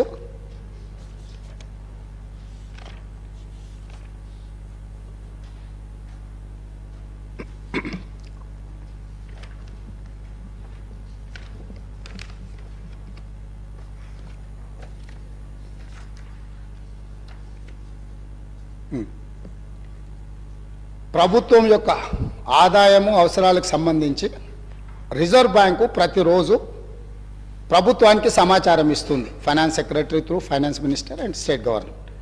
ఇందులో 2014 రాష్ట్రం ఏర్పడిన రోజు ప్రతిరోజు మనం ఏ రకంగా వాడుకున్నాం సంవత్సరం పూర్తి అయిన తర్వాత చెప్తారు. 2014-15 సంవత్సరంలో రిజర్వ్ బ్యాంకు దగ్గర మనకు మిగులు నిధులు ఉన్నది 303 రోజులు. ఆ ఫైనాన్షియల్ ఇయర్లో బీఆర్ఎస్ గత ప్రభుత్వము సమర్థవంతమైన ఆర్థిక మంత్రిగా హరీష్ రావు గారు ప్రస్తావన చేస్తూ వారు ఆర్థిక మంత్రిగా ఉన్నప్పుడు 2022-23లో 37 రోజులు మాత్రమే. అదేవిధంగా 2021-22లో 57 రోజులు మాత్రమే. 2020-21లో 122 రోజులు మాత్రమే. అదేవిధంగా 2023-24 ఇప్పటి వరకు నవంబర్ 23 వరకు కేవలం 30 రోజులు మాత్రమే. అంటే 2014-15 కాంగ్రెస్ పార్టీ రాష్ట్రాన్ని ఏర్పాటు చేసి రాష్ట్రం యొక్క ఆర్థిక పరిస్థితులను గత ప్రభుత్వానికి అప్పజెప్పినప్పుడు 365 రోజులల్లా 303 రోజులు రిజర్వ్ బ్యాంకు దగ్గర మనవి మిగులు నిధులు ఉండే. ఏ అవసరాలు కూడా రిజర్వ్ బ్యాంకు దగ్గర అప్పు చేయాల్సిన పరిస్థితి లేకుండా ఆర్థిక శాఖను రాష్ట్రం యొక్క ఆర్థిక స్థితిగతులను నిర్వహించినము. గత ప్రభుత్వంలో ఉన్న ఆర్థిక మంత్రి గారు నిర్వహించిన 5 సంవత్సరాలను లెక్కేస్తే ఏ సంవత్సరం కూడా ఇందులో సగం రోజులు కూడా ప్రభుత్వం దగ్గర డబ్బులు లేవు. ప్రతిరోజు రిజర్వ్ బ్యాంకు దగ్గర వెళ్ళి నించొని మా జీతభత్యాలకు, మా రోజువారీ ఖర్చులకు, మా ఆర్థిక పరిస్థితి బాగలేదు, మాకు అప్పులు ఇవ్వండి అని అడుక్కునే పరిస్థితి గత ప్రభుత్వంలో ఉండే. ఇవి వాస్తవాలు అధ్యక్ష. ఒకవేళ ఈ వాస్తవాలను కప్పిపుచ్చి మనం ఇంకా అద్భుతంగా ఉన్నాం, గొప్పగా ఉన్నాం అని ఆ గొప్పల కోసం దుబారా ఖర్చులు పెట్టుకుంటూ పోతే ఈరోజు జీతభత్యాలు ఇవ్వలేని పరిస్థితికి వచ్చింది. ఇది వాస్తవం. జీతాలు ఇవ్వడానికే అభివృద్ధి సంగతి దేవుడెరుగు, సంక్షేమం గురించి చర్చించాల్సిన అవసరం లేదు. ప్రభుత్వ ఉద్యోగులకు జీతాలు ఇవ్వలేకపోవడం వల్ల ప్రభుత్వ ఉద్యోగస్తులు బ్యాంకులలో తెచ్చుకున్న లోన్లకు వాళ్ళు ఇచ్చిన పోస్ట్ డేటెడ్ చెక్కుల వల్ల ఆ చెక్కులు బౌన్స్ అవ్వడం వల్ల వాళ్ళ సిబిల్ స్కోర్ పాడైపోయి ఈరోజు వాళ్ళకు కూడా ప్రభుత్వ ఉద్యోగులకు కూడా బ్యాంకులలో అప్పు పుట్టని పరిస్థితి వచ్చి ఇవాళ ప్రభుత్వ ఉద్యోగులను కూడా బ్యాంకు లోన్లు ఎగవేతదారుల కింద ఈరోజు బ్యాంకులు చూడాల్సిన పరిస్థితి ఈ ప్రభుత్వం కల్పించింది. తద్వారా ప్రభుత్వ ఉద్యోగులను కూడా బ్యాంకులను మోసం చేసే మోసగాళ్ళ కింద ఈ ఆనాటి రాష్ట్ర ప్రభుత్వము చిత్రీకరించే ప్రయత్నం చేసింది. కొన్ని వాస్తవాలు కఠోరమైనవి. మన కుటుంబ సభ్యుడైనా తప్పు చేసినప్పుడు తప్పును తప్పు అనకపోతే కుటుంబ పెద్దగా మనం కూడా తప్పు చేసిన వాళ్ళమైతాం, ఆ తప్పులో భాగస్వాములమైతాం, ఆ తప్పుకు సహకరించిన వాళ్ళమైతాం. ఈ శ్వేతపత్రము ఎవరినో కించపరచడానికో, ఎవరినో తక్కువ చేసి చూపించడానికో, లేకపోతే మేమేదో రాజకీయంగా ప్రయోజనం పొందడానికో, లేదా మేమిచ్చిన ప్రజలకిచ్చిన గ్యారంటీలను ఎగవేయడానికో ఈరోజు ఇది పెట్టలే. ఇప్పటి వరకు అవాస్తవాలతో, అభూత కల్పనలతో, ఆర్భాటపు ప్రచారాలతో ఈ రాష్ట్రమంతా బాగుంది, మేము అద్భుతాలను ఆవిష్కరించినామని చెప్పుకుంటున్నప్పుడు వాస్తవ పరిస్థితులను ఇక్కడ పెట్టినాం. ఈ వాస్తవ పరిస్థితులు కొంతమందికి చేదుగా ఉండొచ్చు, కొంతమందికి కళ్ళు తెరిపించే విధంగా ఉండొచ్చు, ఇంకొంతమందికి ఉన్న పరిస్థితులను అర్థం చేసుకొని పకడ్బందీ భవిష్యత్తు ప్రణాళికలను మనం నిర్ణయించుకొని ముందుకు వెళ్ళడానికి ఉపయోగపడుతుందని ఇంకొంతమందికి ఉండొచ్చు. మా ఉద్దేశం, మా ప్రభుత్వం ఉద్దేశం ప్రజలు అన్ని గుర్తించింది కాబట్టే 10 సంవత్సరాల తర్వాత వాళ్ళని అధికారంలో నుంచి ప్రతిపక్షానికి పంపించిండ్రు, మాకు అధికారాన్ని ఇచ్చారు. అధికారం ఇచ్చిన 10వ రోజే ఎందుకు ఈరోజు ప్రజల ముందు ఈ వాస్తవాలన్నీ పెడుతున్నాము? ప్రజలకు నిజాలు చెప్పి మనకున్న పరిస్థితిని వివరించి కష్టమైన ఈ ప్రభుత్వం నిస్సహాయులకు సహాయాన్ని అందిస్తుంది, అర్హులైన వాళ్ళకు అవకాశాలు ఇస్తుంది, మీకు అండగా నిలబడుతుంది అని చెప్పడానికి ప్రభుత్వం ప్రయత్నం చేస్తుంది అధ్యక్ష. ఇందులో ఎవరు వ్యక్తిగతంగా తీసుకోవాల్సిన అవసరం లేదు అధ్యక్ష. దీంట్లో ఏముంది? మేము ఈ మొత్తం నివేదికలో ఎక్కడైనా 42 పేజీల నివేదికలో ఎవరినైనా నిందించినట్టు కానీ ఎవరినైనా వ్యక్తిగతంగా దూషించినట్టు కానీ ఇక్కడ నివేదికలు ఉన్నాయి అధ్యక్ష. మాజీ మంత్రి గారు మాట్లాడతారు పక్క రాష్ట్రాల నుంచి, పక్క రాష్ట్రంలో పనిచేసిన నుంచి సమాచారం సేకరించిందని. ఇదేనా పద్ధతి అధ్యక్ష? 10 సంవత్సరాల నుంచి తెలంగాణ నిర్మాణం కోసం అహర్నిశలు కష్టపడి పనిచేసిన మన రాష్ట్ర అధికారులను ఈ రకంగా అవమానించడం కరెక్టా అధ్యక్ష? ప్రతి శాఖ యొక్క నివేదిక ఆ శాఖ యొక్క ప్రిన్సిపల్ సెక్రటరీ ప్రాపర్ ఫార్మేట్లో ఫిలప్ చేసి సంతకాలు పెట్టి ఆర్థిక శాఖకు పంపించిన తర్వాత ఆర్థిక శాఖ కార్యదర్శి గారు, వారితో పనిచేసిన కార్యదర్శి గారు, అతనే మారలేదు అధ్యక్ష, వారు సంతకం పెట్టి ప్రభుత్వానికి ఇచ్చిన నివేదికనే ఈ నివేదిక. కాబట్టి వారికి ఏమైనా అనుమానాలు ఉండి వారిలాగానే మిగతా వాళ్ళు కూడా వ్యవహరిస్తారని ఏమైనా అపోహలు ఉంటే తొలగించుకోండి. కొత్త ప్రభుత్వం ఏర్పడ్డప్పుడు వేలాది మంది మమ్మల్ని వచ్చి కలుస్తారు అధ్యక్ష. మేము మీలాక కక్షాపూరితంగా కలవడానికి వచ్చిన వాళ్ళను అగౌరవపరిచే విధంగా, అదేవిధంగా వాళ్ళని తక్కువ చేసి చూపించే విధంగా ఇట్లా చేయము అధ్యక్ష. ఒకవేళ అట్లనే అనుకుంటా అధ్యక్ష, ఒక్క మాట అడగదలుచుకున్నా, మీరేదో వివరాలు బయట పెడతామని అంటారు, నేను ఒక ఫోటో మీకు చూపించదలుచుకున్నా అధ్యక్ష. ఈ ఫోటో చూడండి. వీరు ఇక్కడ పక్కన ఉన్నాయన డాక్టర్ వైఎస్ రాజశేఖర రెడ్డి గారు కీర్తిశేషులు. ఈ పక్కన ఉన్నది ఎవరో మీకు తెలుసు కదా అధ్యక్ష. వీరు ఆ రోజు స్వయంగా వెళ్ళి ఆనాటి ముఖ్యమంత్రి గారిని వ్యక్తిగతంగా కలిసి వాళ్ళ మధ్యలో ఏం చర్చ జరిగిందని నేను వివరాలలో జోలికి వెళ్ళదలుచుకోలేదు అధ్యక్ష. ఈరోజు నన్ను ఎవరైనా ముఖ్యమంత్రిగా ఈ రాష్ట్రానికి బాధ్యత తీసుకున్న తర్వాత ఎన్నో రకాల సంస్థలు, వ్యవస్థలు, వ్యక్తులు వాళ్ళు మమ్మల్ని వచ్చి కలుస్తారు. అది మర్యాదపూర్వకంగా కలుస్తారు. మేము కూడా ప్రధానమంత్రి గారిని కలవాలని, ఈ దేశ ప్రధానమంత్రిని కలవడం ముఖ్యమంత్రిగా నా మంత్రివర్గ సహచరుల యొక్క బాధ్యత అని చెప్పి ఈ రాష్ట్రం నుంచి కేంద్రంలో మంత్రిగా వ్యవహరిస్తున్న కిషన్ రెడ్డి గారికి నేనే స్వయంగా ఫోన్ చేసిన. సిద్ధాంతపరంగా మేము భారతీయ జనతా పార్టీని విభేదిస్తాం, కానీ రాష్ట్ర ముఖ్యమంత్రిగా నా కర్తవ్యము నా రాష్ట్రానికి, మన రాష్ట్రానికి కావాల్సిన నిధులను తెచ్చుకోవాలన్నప్పుడు రాష్ట్ర కేంద్ర ప్రభుత్వాల మధ్యన సత్సంబంధాలు ఉండాలి అని మేమే ఒక అడుగు ముందుకేసి కేంద్ర మంత్రి కిషన్ రెడ్డి గారికి నేను స్వయంగా ఫోన్ చేసిన. మీరు ఒకసారి ప్రధానమంత్రి గారితో మాట్లాడండి, మనం వెళ్ళి కలుద్దాము, మనకు రాష్ట్రానికి సంబంధించిన ఏమైనా నిధులు తెచ్చుకునేది ఉంటే డెఫినెట్గా చేద్దామని. ఎందుకు? మేము బేసిజాలకు పోదలుచుకోలేదు. స్వార్థపరమైన రాజకీయ ప్రయోజనాలని ప్రభుత్వం ఆశించడం లేదు. తాత్కాలికమైన లాభాల కోసము మేము ఎలాంటి దుందుడుకు చర్యలకు మేము పాల్పడదలుచుకోలేదు అధ్యక్ష. అందుకే ఈరోజు మీరందరూ, మనమందరం ఈ సభలో చర్చ ఇదే కాకుండా విద్యుత్ శాఖకు సంబంధించి మా సాగునీటి పారుదల శాఖ మంత్రి గారు కూడా ఈ సమావేశాలలోనే శ్వేతపత్రాలు విడుదల చేయదలుచుకున్నాం. ఎక్కడైనా ఎప్పుడైనా ఎవరైనా కొత్తగా బాధ్యతలు చేపట్టినప్పుడు మనకున్న పరిస్థితులను ప్రజలకు వివరించడం ద్వారా, వాళ్ళ నమ్మకాన్ని, విశ్వాసాన్ని చురగొనడం ద్వారా, ప్రతిపక్షాల వైపు నుంచి సహకారం, సలహాలు, సూచనలు తీసుకోవడం ద్వారా బలమైన రాష్ట్రంగా నిర్మించాలనేదే మా ఉద్దేశము. కాబట్టి ఇప్పటికైనా గతంలో చేసిన తప్పులనే మళ్ళీ మేము వితండవాదంతో మీ మీద దాడులు చేస్తామనే విధానాన్ని ప్రతిపక్ష పార్టీ వదులుకోవాలి. వాళ్ళకి ఏమైనా బాధ ఉండొచ్చు, ఇక్కడి నుంచి అక్కడికి వెళ్ళినప్పుడు సహజంగా ఉంటుంది, దుఃఖం కూడా ఉంటుంది. కొంతమందికి జీవితంలో నెరవేరని కోరికలు ఉంటాయి. తండ్రిని కూడా అడ్డు తొలగించుకొని కుర్చీలో కూర్చోవాలనేటోళ్ళు కూడా ఉంటారు. ఔరంగజేబ్ స్టోరీలు ఇవన్నీ మనం చూసినాం కదా అధ్యక్ష చరిత్రలో. సో వీటన్నిటిని దృష్టిలో పెట్టుకొని వాళ్ళ కుటుంబంలో ఉండే తగాదాలను తీసుకొచ్చి సభలో ప్రస్తావించడం ద్వారా సభ యొక్క ఔన్నత్యాన్ని గౌరవాన్ని తగ్గించే విధంగా వ్యవహరించొద్దు.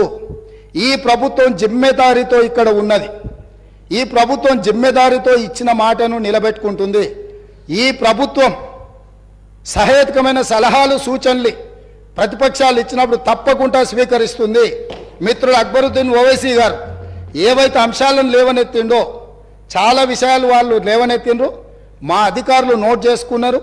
తప్పకుండా ఆ అంశాలను అన్నిటిని కూడా మేము పరిగణలోకి తీసుకుంటాం, పరిష్కరిస్తాం. మేము ఓపెన్గా మేము సెక్రటేరియట్లోనే ప్రజలకు తెరిచినాం. ఈ రాష్ట్రాన్ని ప్రజలు ఈ రాష్ట్రంలో ప్రభుత్వాన్ని ఎన్నుకున్నది సచివాలయం నుంచి ప్రజలకు సుపరిపాలన అందించడానికి. అందుకే అక్కడ మంత్రులను కూర్చోబెట్టినాం. మంత్రులను వచ్చి ప్రజలు కలిసేటట్టు, ప్రజా సంఘాలు వాళ్ళ నివేదికలు ఇచ్చేటట్టు, వాళ్ళ పెండింగ్ సమస్యల్ని చర్చించడానికి ప్రగతి భవన్నే కాదు ఇవాళ ప్రజాభవన్గా మార్చినాం. సచివాలయాన్ని ప్రజలకు అందుబాటులోకి తీసుకొచ్చినాం. మేము బాధ్యత తీసుకుని వెంబడే హైదరాబాద్ మీద రివ్యూ చేయాలనుకున్నప్పుడు हम लोग जिम्मेदारी से यहाँ हैदराबाद क्षेत्र से जो पार्लियामेंट में 7 एमएलए से हम लोग बुलाए सचिवालय पे.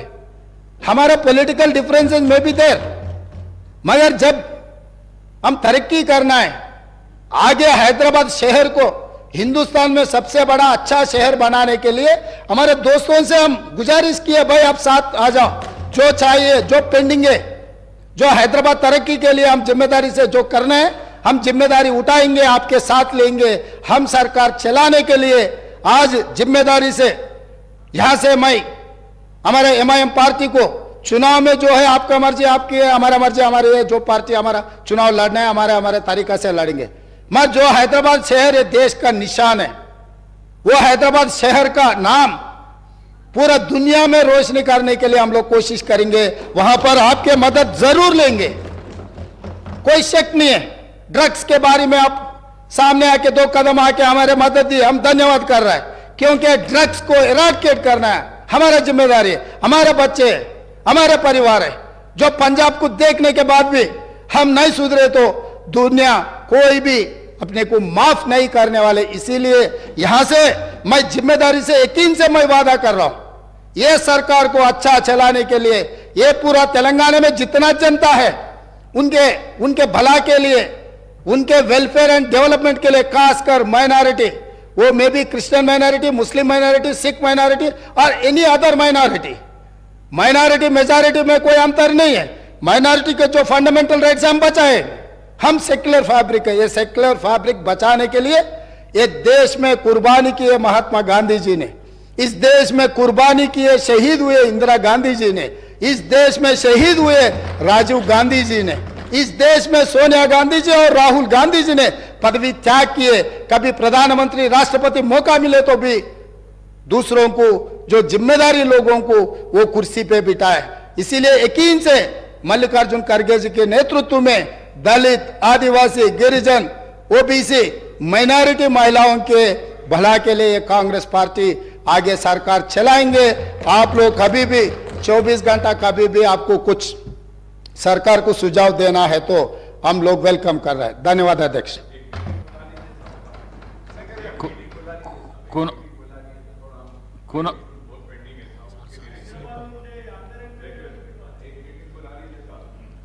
డెఫినెట్ గా గ్రేటర్ హైదరాబాద్ పరిధిలో వచ్చే ఎమ్మెల్యేలతోని తప్పకుండా ఒక ప్రత్యేక సమావేశాన్ని ఏర్పాటు చేస్తాం. ఇప్పుడే ఎస్ డెఫినెట్గా అన్ని పార్టీలు ఇట్లేం లేదు, అంటే కొన్ని విషయాలలో అఖిలపక్షాలను పిలుస్తాం, దానికి సంబంధించి అఖిలపక్ష సమావేశంలో వాళ్ళందరి సూచనలు తీసుకుంటాం. కొన్నిసార్లు సభలకు రాని ప్రజలలో ఉండి పోరాటం చేసే రాజకీయ పార్టీలు ఉన్నాయి, కొన్ని ప్రత్యేకమైన పరిస్థితుల వల్ల సభలోకి వాళ్ళు రాకపోయి ఉండొచ్చు. ఫర్ ఎగ్జాంపుల్ సిపిఎం, ఎర్రజెండా అంటే ప్రజల కోసం ప్రజల తరఫున కొట్లాడతారనే పేరు ఉంది. సిపిఐ నుంచి anywhere representation is there. CPM లాంటివి, న్యూ డెమోక్రసీ లాంటివి కొన్ని ప్రజల తరఫున కొట్లాడే సంఘాలు పార్టీలు ఉన్నాయి. వాళ్ళందరినీ కూడా తప్పకుండా ఈ ప్రభుత్వం అఖిలపక్ష సమావేశాలకు పిలిచి వాళ్ళ సలహాలు సూచనలు తీసుకొని మేము ఏం చేయదలుచుకున్నా ఫస్ట్ మా ఆలోచన విధానాన్ని సభలో డాక్యుమెంట్ రూపంలో మీ ముందు పెడతాం. మీరిచ్చే సలహాలు సూచనలు తీసుకున్న తర్వాత వాటిని చట్టాలుగా శాసనాలుగా మారుస్తాం. మేము చర్చకే పెట్టకుండా మా ఇంట్లో కూర్చొని మా ఇష్టారాజ్యంగా మేము ఏక వ్యక్తి నిర్ణయాలతోని ముందుకు వెళ్ళదలుచుకోలేదు. 119 మంది శాసనసభ్యులు కలిసినప్పుడే, 17 మంది పార్లమెంట్ సభ్యులు కలిసినప్పుడే, 40 మంది శాసన మండలి సభ్యులు కలిసినప్పుడే, 11 మంది రాజ్యసభ సభ్యులు, 7 మంది మన తరఫున ఉన్నవాళ్ళు, మనతోని రాజ్యసభలో ఉన్న సభ్యులు వచ్చినప్పుడే ఈ చట్టాలకు, ఈ శాసనాలకు కొంత గౌరవం ఉంటుంది. ఆ అంశంలో అందరినీ పరిగణలోకి తీసుకొని తప్పకుండా ముందుకు వెళ్తామని చెప్పి మీ ద్వారా సభ్యులందరికీ నేను చెప్పదలుచుకున్నాను అధ్యక్ష. ధన్యవాదాలు. కూనమనేని సాంబశివరావు గారు.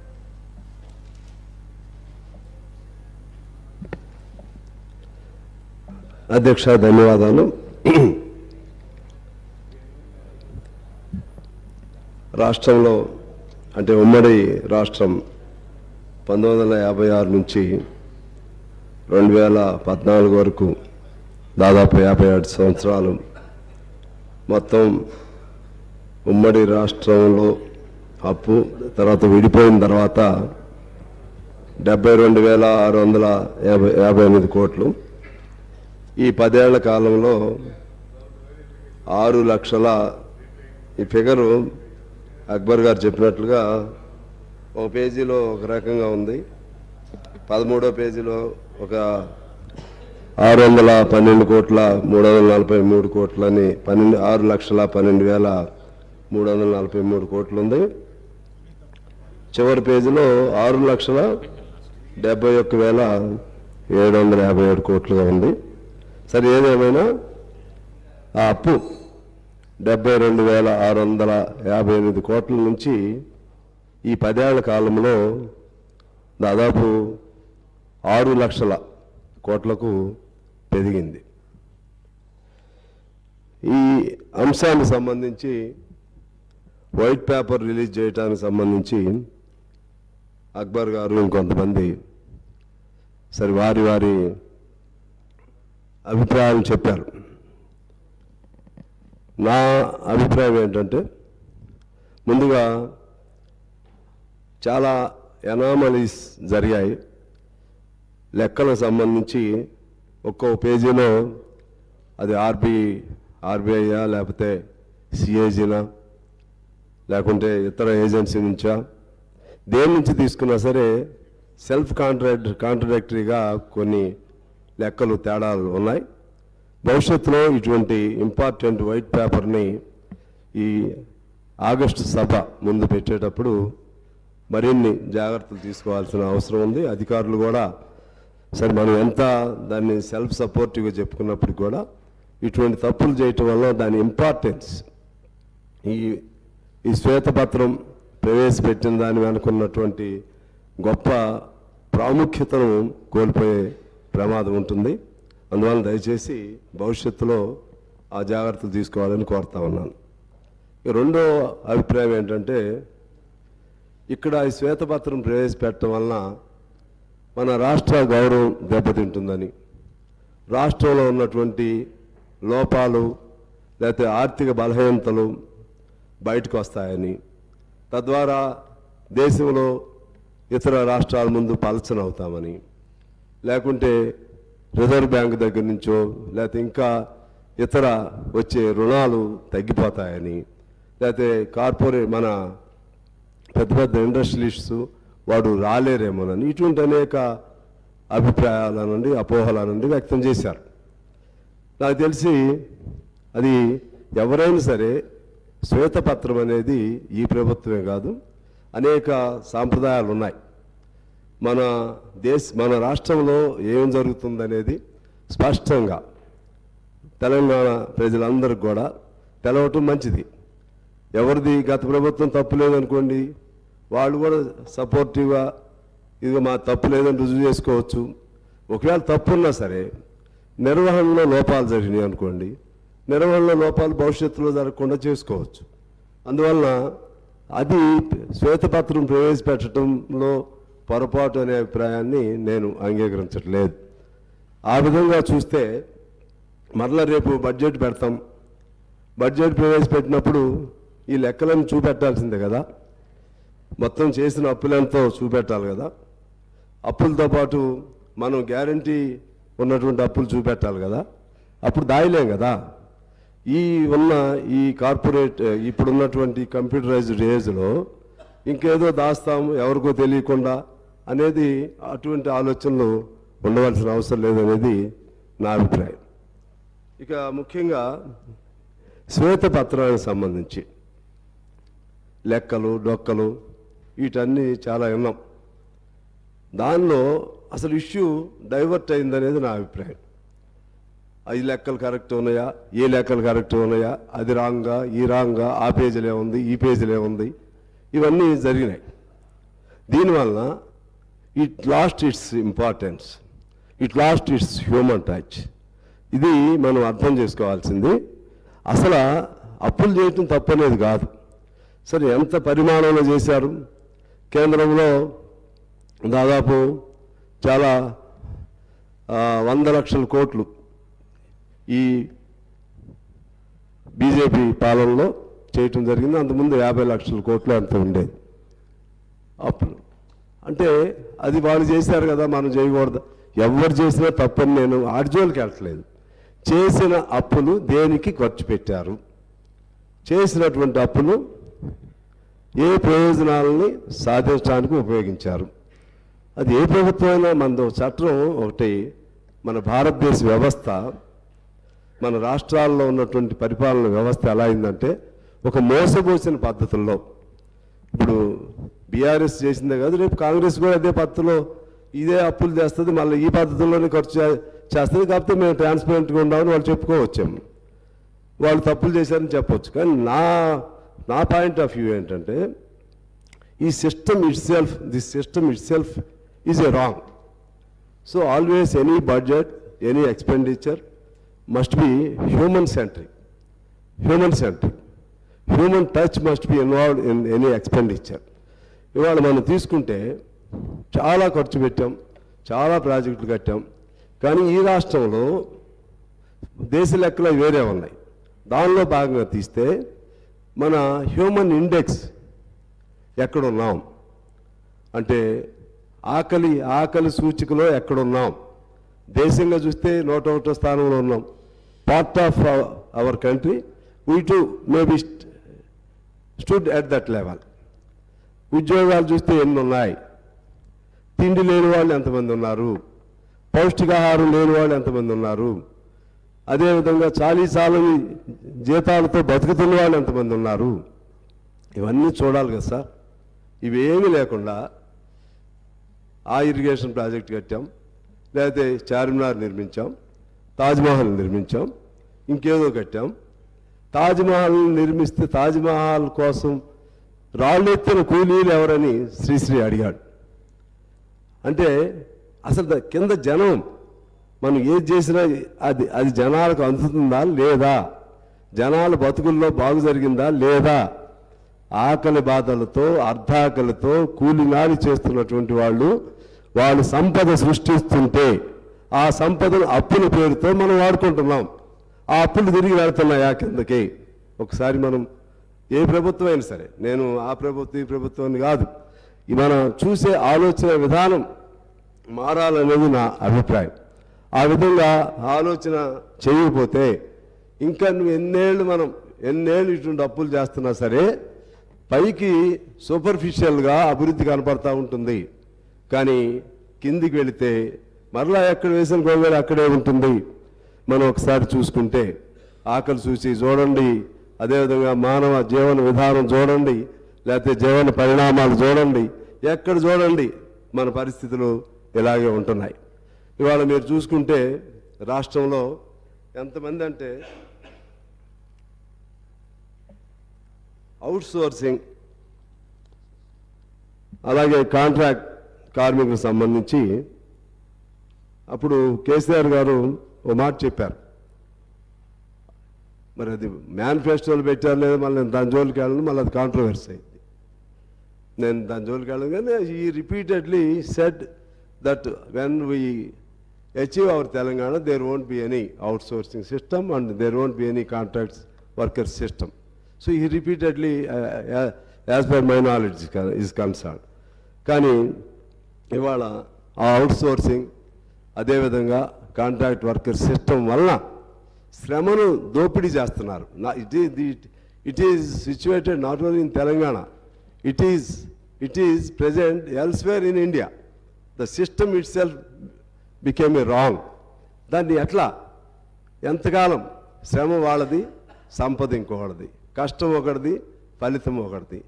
ఒక్కడికి ఇచ్చే జీతంతో ముగ్గురికి నలుగురికి జీతాలు ఇస్తున్నారే, దాన్ని ఎలా మార్చాలి అది ఆలోచన చేయమని నేను కోరుతా ఉన్నాను. ఆ క్రమంలోనే మీరు తీసుకుంటే చాలామంది, కొన్ని లక్షల మంది ఆ విధంగా ఉన్నారు. అలాగే పిల్లలు పౌష్టికాహారం లోపంతో ఇప్పటికీ అనేక మంది మరణిస్తున్నారు. అర్ధాకలతో అనేక మంది ఉండటమే కాదు, నేను నిన్న మా కొత్తగూడెంలో చూశాను. పేమెంట్ల మీద పడుకున్న వాళ్ళు మొత్తం ఊరికి ఒక బస్ స్టాండ్ సెంటర్లో చూస్తే చలిలో దాదాపు 15-20 మంది వీడి దుప్పట్లు కూడా సరిగ్గా లేకుండా పడుకున్న వాళ్ళని చూశాను నేను. ఇలా లెక్క తీస్తే ఈ రాష్ట్రంలో తిండి లేక, లేకపోతే ఇంటి గూడు లేక, చలిలో వర్షంలో తడుస్తూ చలిలో వణుకుతూ ఎంతమంది ఉన్నారో ఒకసారి లెక్క తీయాలి. అదేవిధంగా గ్రామాల్లోకి వెళితే సొంత ఇల్లు లేని వాళ్ళు ఎంతమంది ఉన్నారో లెక్క తీయాలి. గ్రామాల్లోకి వెళితే చేసిన పనికి తగిన జీతం లేక, తగిన కూలీ లేక, పని చేయటానికి పని దొరక్క ఎంతమంది ఉన్నారో చూడాలి. ప్రాజెక్టులు కట్టాం, కాళేశ్వరం ప్రాజెక్టు కట్టొచ్చు, లేకపోతే ప్రాణహిత చేవెళ్ళ అనొచ్చు, లేకపోతే పాలమూరు రంగారెడ్డి అనొచ్చు, మా సీతారాం ప్రాజెక్టు అనొచ్చు. కానీ ఇన్ని ప్రాజెక్టులు కట్టితే డబ్బులన్నీ ఒక చోటకే మనం ఫోకస్ అవుతుంటే మరి మిగిలిన వాళ్ళకి ఎప్పుడు, వాళ్ళ షేర్ వాళ్ళకి ఎప్పుడు వస్తుంది? మొత్తంగా చూస్తే యాజ్ ఏ హోల్ డెవలప్మెంట్ ఇండెక్స్లో పెరగొచ్చు మనం, పెర్ క్యాపిటల్ ఇన్కమ్ పెరగొచ్చు మనం, అలాగే ఎస్జిడిపిలో మనం రేటింగ్ బాగానే ఉండొచ్చు. కానీ అల్టిమేట్గా కిందకి ఎప్పుడు వెళ్తుంది?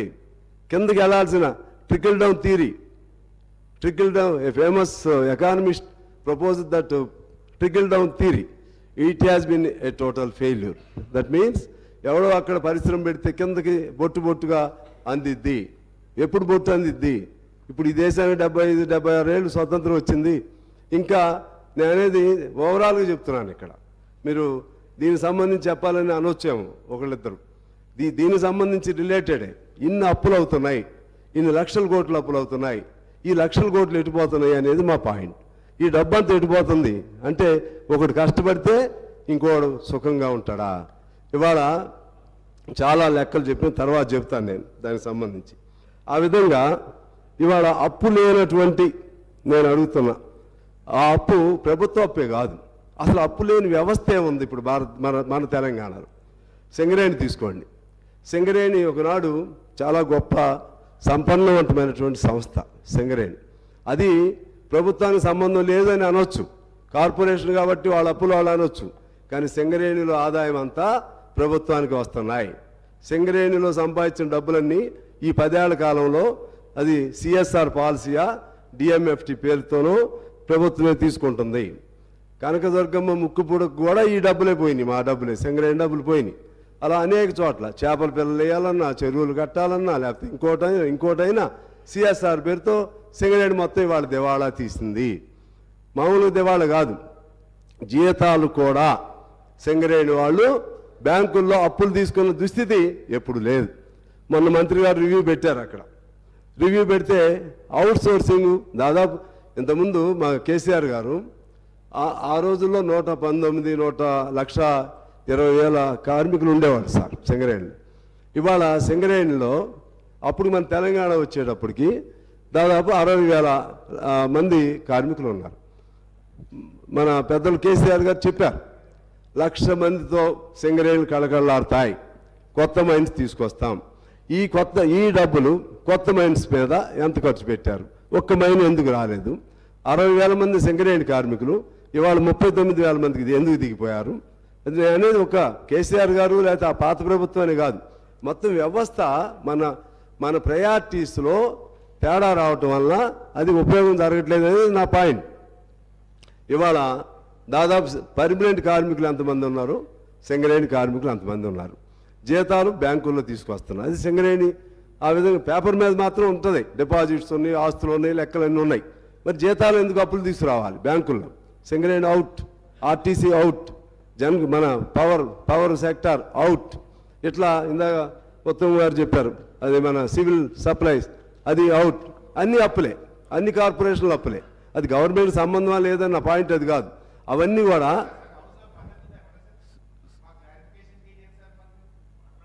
ఉన్నాయి. సాంశివరావు గారు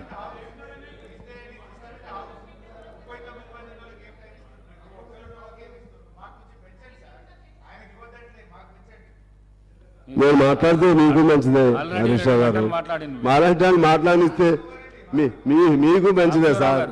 సాంశివరావు గారు ఓకే, మీరు విడిగా మాట్లాడుకోండి సార్. నేను మాట్లాడేటప్పుడు ప్రతిసారి మీకు మీరు హరీష్ రావు గారు, సాంశివరావు గారు ముగించండి దయచేసి ప్లీజ్. నేను మాట్లాడేటప్పుడు మీకు అభ్యంతరం ఎందుకు? నేనేమన్నాను మిమ్మల్ని? నేను I am in the interest of the state, I am in the interest of just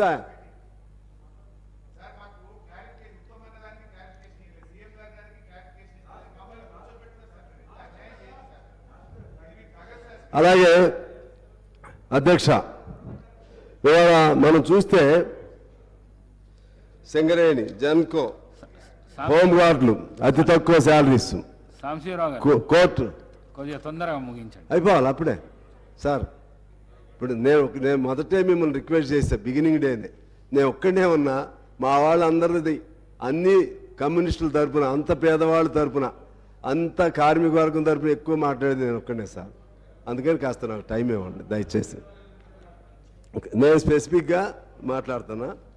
అలాగే ఇవాళ ఈవెన్ జర్నలిస్టులు, పేద జర్నలిస్టులు చాలామంది ఉన్నారు. వాళ్ళకి సంబంధించి ఒక పాలసీ లేదు. ఇక్కడ మన అసెంబ్లీలో అవుట్ సోర్సింగ్తో పనిచేసే వాళ్ళు కొన్ని వందల మంది ఉన్నారు, వాళ్ళని పట్టించుకునే వాళ్ళు లేరు. వ్యవసాయ కార్మికులు వేలాది మంది ఉన్నారు, హమాలీలు, ఆటో, క్యాబ్, భవన నిర్మాణం, పాఠశాలలో తాత్కాలిక ఉపాధ్యాయులు, అలాగే ఆర్టీసీ, హోమ్ గార్డ్స్, వీళ్ళందరూ లెక్క తీస్తే దాని మీద ఒక శ్వేతపత్రం తీయాలని మీ ద్వారా నేను కోరుతా ఉన్నాను. హమాలీలు కానీ, అసంఘటిత రంగం కానీ, ఇటువంటి క్యాబ్ డ్రైవర్లు కానీ, వాళ్ళ బతుకులు బాగు చేయగలిగితే తెలంగాణ బాగవుతుంది నా అభిప్రాయం. ఈ పెట్టే అప్పుల్లో కొంత వాళ్ళకి కంట్రిబ్యూట్ చేస్తే వాళ్ళ బతుకులు బాగవుతాయనేది నేను కోరుకుంటూ ఉన్నాను. అలాగే ఆశ, గ్రామ పంచాయతీ, అంగన్వాడీ, మున్సిపల్, ఇటువంటి వాళ్ళందరూ ఒకవేళ మధ్యాహ్న భోజనం వాళ్ళకి సార్ నెలకు 1000 రూపాయలు జీతమా మధ్యాహ్న భోజనం, మిగిలిన వాళ్ళకి 6000 నుంచి 9000 రూపాయలు నెల జీతమా, కొంతమందికి 13,000 రూపాయలు నెల జీతమా, మరి కొంతమందికి 7,500 నెల జీతమా. వాళ్ళందరూ కష్టపడుతూనే ఉన్నారు. వాళ్ళందరూ కష్టపడుతున్నప్పుడు ఆ డబ్బులు వాళ్ళు మాత్రం మనుషులే కదా సార్. మిగిలిన వాళ్ళు ఎలాగో వాళ్ళు కూడా, కాకపోతే చదువుని బట్టి, టెక్నికాలిటీస్ని బట్టి కొద్ది వేరియేషన్ ఉండొచ్చు, కానీ వేతనాలు అంతంత తక్కువ చేయటం వల్ల ఆ విధంగా ఈ డబ్బులన్నీ కొద్ది మంది చేతుల్లోనే ఫోకస్ అవుతున్నాయి అనేది మా పాయింట్. శ్రమ అంతా ఇక్కడ నుంచి చేస్తుంటే, వీళ్ళు సృష్టిస్తుంటే ఈ డబ్బులంతా కొద్దిమంది దాని మీద ఫోకస్ అవుతూ ఉన్నాయి. దీని మీద నా అభిప్రాయం ఏంటంటే, ఇది ఎక్కడో దీన్ని కర్బ్ చేయాలి, దీన్ని అరెస్ట్ చేయాలంటే ఎలా? అసలు ఈ ఆస్తులు కొద్దిమంది చేతుల్లో ఎంతెంత పెరిగినాయి. పేదవాడిగానే ఉండగా ఒక్కొక్కళ్ళు ఓవర్ నైట్ తెల్లవారేసరికి లక్షల కోట్లు, లేకపోతే వేల కోట్లు, 100 కోట్లు ఎలా సంపాదిస్తున్నారు. అందులో రాజకీయ నాయకులు, ప్రధానంగా రాజకీయ రంగంలో ఉన్నటువంటి వాళ్ళు ఇటువంటి అపవాదుల్ని మనం చూస్తూ ఉన్నాం. 100 కోట్లు రాజకీయ నాయకులు సంపాదిస్తున్నారు. ఇంకా కొద్దిగా అటు ఇటుగా పెద్ద ఆఫీసర్స్ సంపాదిస్తున్నారు. ఇంకా కార్పొరేట్ సంస్థలు వాళ్ళు కట్టేదేమో ట్యాక్స్ తక్కువ, బాగా వాళ్ళకి వేల కోట్లు లాభాలు. ఈ విధంగా అసమానతలు, అంతరాలు పెరుగుతూ ఉంటే దీన్ని ఎక్కడ కంట్రోల్ చేయాలో ఆలోచన చేయాల్సిన అవసరం ఉంది. ఈ క్రమంలోనే నేను మీకు ఒక ఆక్స్ఫామ్ నివేదిక ప్రకారం ఇండియాలో 1% ప్రజల చేతుల్లో 1% ప్రజల చేతుల్లో దాదాపు 50% సంపద ఉంది. 1% ప్రజల చేతుల్లో. మిగిలిన 10% మొత్తం ప్రజల చేతుల్లో 80% సంపద ఉంది. అంటే సంపద మొత్తం కేవలం కొద్ది మంది చేతుల్లోనే పేరుకుపోయి ఆ విధమైనటువంటి అసమానతలు పెరుగుతా ఉన్నాయి అధ్యక్ష. దీన్ని ఎక్కడో చోట మన తెలంగాణలో అయినా సరే, మిగిలిన చోట ఏమో నాకు తెలియదు. ఇక్కడ నుంచి let us start from our Telangana. Let us start thinking of all those inequalities to eradicate such inequalities. ఎట్లా how to bring all those people at least some qualitative change to the qualitative change. ఆ విధంగా తీసుకురావడానికి మనం ఎలా ప్రయత్నం చేయాలో ఆలోచన చేయమని చెప్పి ఆగస్టు సభలో నేను కోరుతా ఉన్నాను అధ్యక్ష. అదేవిధంగా ఇంకొక మాట నేను చెప్తాను. ప్రఖ్యాత ఆర్థిక శాస్త్రవేత్త థామస్ పికెట్ ఆయన ఒక పుస్తకం రాశాడు, ఒక నివేదిక. That is when British Raj to billionaire Raj అనే పేరుతో ఒక నివేదిక రాశారు. బ్రిటిష్ రాజ్ కాలం నుంచి ఇప్పుడు వరకు ఎలా ట్రాన్స్ఫార్మ్ జరుగుతూ ఉన్నాయి, ఆస్తులు ఎలా పెరిగిపోతూ ఉన్నాయి. 1930 ప్రాంతంలో 1% ప్రజల చేతుల్లో కేవలం 21% సంపద ఉంటే, నేటికి ఇంతకుముందు నేను చెప్పినట్టుగా 1% ప్రజల చేతుల్లో 50% సంపదకి వచ్చేసింది. అంటే అప్పటికిప్పటికి మనకు దేశానికి స్వాతంత్రం వచ్చిన తర్వాత, స్వాతంత్రానికి రాకముందు సమానత్వం ఉండేది కొద్దిగా. స్వాతంత్రం వచ్చినాక అధికారాల్లోకి వచ్చిన తర్వాత అధికార పార్టీ పెద్దలో, లేకపోతే ప్రతిపక్షాల పెద్దలో, లేకపోతే టోటల్గా రాజకీయ వ్యవస్థలో కరప్షన్ హై లెవెల్కి హై పీక్కి వెళ్ళిపోయింది. హై పీక్కి వెళ్ళిపోయి సంపద అది ఒకవైపు, దాంతో కొలాబరేట్ అయినటువంటి కార్పొరేట్ సంస్థలు, కొలాబరేట్ అయినటువంటి ఇండస్ట్రియల్ పర్సనాలిటీస్, ఇండస్ట్రియల్ హౌసెస్, వాళ్ళు కూడా సంపద పెరిగిపోతూ ఉంది. దీన్ని కంట్రోల్ చేయాల్సిన అవసరం ఉందని నేను మీకు విజ్ఞప్తి చేస్తూ ఆఖరిగా ఒక పాయింట్ చెప్పి నేను సెలవు తీసుకుంటాను అధ్యక్ష. ఒకటి, జిఎస్టీలో మనకు టోటల్గా 18 లక్షల కోట్లు ఇవాళ మనం కడతలం. దానిలో కట్టేది 3% మాత్రమే మొత్తం సంపన్న వర్గం కడుతుంది. 3% మాత్రమే. 18 లక్షల జిఎస్టీ, 18 లక్షల కోట్ల జిఎస్టీలో 3% సంపన్న వర్గం కడుతుంది. మిగిలినంత ఎవరు? మళ్ళీ ఇందాక మనం అనుకున్నట్లుగా పేదవాడు, రిక్షా దొక్కేవాడు, ఆటో నడిపేవాడు, మూటలు మోసేవాడు, ఇటువంటి వాళ్ళు కట్టే డబ్బులే అక్కడ జిఎస్టీ పోగవుతున్నాయి. మళ్ళీ ఆ జిఎస్టీ నుంచి మరలా మనకి వచ్చేసరికి ఎప్పుడన్నా పొరపాటు సబ్సిడీ ఇస్తే కొంతమంది మేధావులు సబ్సిడీలు ఇచ్చి సమాజాన్ని సోమరిపోతులా తయారు చేస్తున్నారు, పేదవాడిని సోమరిపోతున్నారు. కానీ వాడికైతే మాత్రం కార్పొరేట్ సంస్థలకు మాత్రం అన్ని రాయితీలు ఇస్తున్నారు. ఆ విధంగా లక్షల కోట్లు వాళ్ళకి బెనిఫిట్ ఇస్తున్నారు. అందుకని నా అభిప్రాయం, అట్లీస్ట్ మనం let us start from our Telangana. నా అభిప్రాయం ఏంటంటే దీన్ని ఎక్కడో చోట చెక్ పెట్టాలి. కనీసం బాగా ఈ కరప్టెడ్ బగ్గర్స్ ఎక్కడెక్కడ ఉన్నారో దానిపైన వేటాడండి అని ఒక భారతీయుడిలాగా వేటాడితే మంచిది. ఎవరెవరు ఎక్కడెక్కడ బాగా ఓవర్ నైట్ ఎలా తయారైపోయారో వాళ్ళపైన మన నిఘా సంస్థలు కానీ, లేకపోతే యాంటీ కరప్షన్ బ్యూరోస్ కానీ, ఇవన్నీ కూడా ఆ విధంగా ఆ డబ్బులు అనేది కేంద్రీకరణ అవ్వకుండా, పోగుపడకుండా, ఆస్తులు ఆ విధంగా పెదగకుండా ఉంటే నువ్వు ఎన్ని లక్షల కోట్లు అప్పు చేసినా ప్రజల కోసం చేస్తే తప్పేం కాదు. అప్పు చేయాలి, మనిషిని వాడికి పని కల్పించాలి. అందుకని చాలామంది ఎకానమిస్ట్ చెప్తారు దాన్ని direct pumping of the money in to the hands of the poor people అని. డైరెక్ట్గా ప్రతి మనిషి చేతుల్లో డబ్బులు పెడితే వాడు తిరిగి మళ్ళీ దాన్ని ఖర్చు చేస్తాడు, దాన్ని మళ్ళీ పని చేస్తాడు, వాడికి ఆదాయం పెరిగిద్ది, ఆదాయం సమాజానికి వస్తుంది. అందువలన ఆ విధంగా మంచి ఆలోచన చేసి మన తెలంగాణలో అసంఘటిత రంగం, ఈ పేద వర్గాలు, వీళ్ళందరికీ సంబంధించి వీళ్ళ బ్రతుకులు ఎలా బాగు చేయాలో ఒక ఆలోచన చేసే విధంగా ఒక శ్వేతపత్రం విడుదల చేస్తే బాగుంటుందనేది నా అభిప్రాయంతో నేను సెలవు తీసుకుంటున్నాను. రేవూరి ప్రకాష్ రెడ్డి గారు. Sir 1 minute. అధ్యక్ష, గౌరవనీయులు ఉత్తమ్ గారు, గౌరవనీయులు ఉత్తమ్ కుమార్ రెడ్డి గారు ఇందాక ఒక 2 విషయాలు వారు నా పేరు ఉచ్చరించి వారు మాట్లాడినారు. Just I would like to clarify అధ్యక్ష. నేనేమి కామెంట్ చేయదలుచుకోలేదు, ఆరోపణలు చేయను. Just I would like to rectify the records. Uttam Kumar Reddy గారు మాట్లాడుతూ ఏమన్నారంటే గత ప్రభుత్వం కేవలం 1 కిలో బియ్యం మాత్రమే ఇచ్చింది అని చెప్పి ఒక సత్యదూరమైనటువంటి విషయాన్ని చెప్పినారు అధ్యక్ష. యాక్చువల్గా రాష్ట్రంలో ఉండేటువంటి 89,99,000 కార్డులలో కేంద్ర ప్రభుత్వం ఇచ్చేది 56 లక్షల కార్డులకు మాత్రమే ఇస్తుంది. మిగతా 34 లక్షల కార్డులకు మొత్తం 6 కిలోలు కూడా రాష్ట్ర ప్రభుత్వ ఖజానా నుంచి మనమే అచ్చంగా ఆ 6 కేజీల బియ్యం ఇచ్చినమనేటువంటి విషయాన్ని మీ ద్వారా సభ దృష్టికి తెస్తా ఉన్నా అధ్యక్ష. అంటే ఉత్తమ్ గారు ఏం చేసిందంటే మొత్తం ఇదేదో కేంద్రమే ఇస్తుంది, 1 కిలో బియ్యం మాత్రమే రాష్ట్ర ప్రభుత్వం ఇచ్చిందని చెప్పే విషయం చేసినారు. ఇది పూర్తిగా సత్యదూరమైనది. రెండో విషయం అధ్యక్ష, 54 లక్షల కార్డులకేమో 1 కిలో బియ్యం ఇచ్చాం, మిగతా 34 లక్షల కార్డులకు మొత్తం 6 కిలోల బియ్యం రాష్ట్ర ప్రభుత్వ నిధుల చేతనే ఇచ్చాం.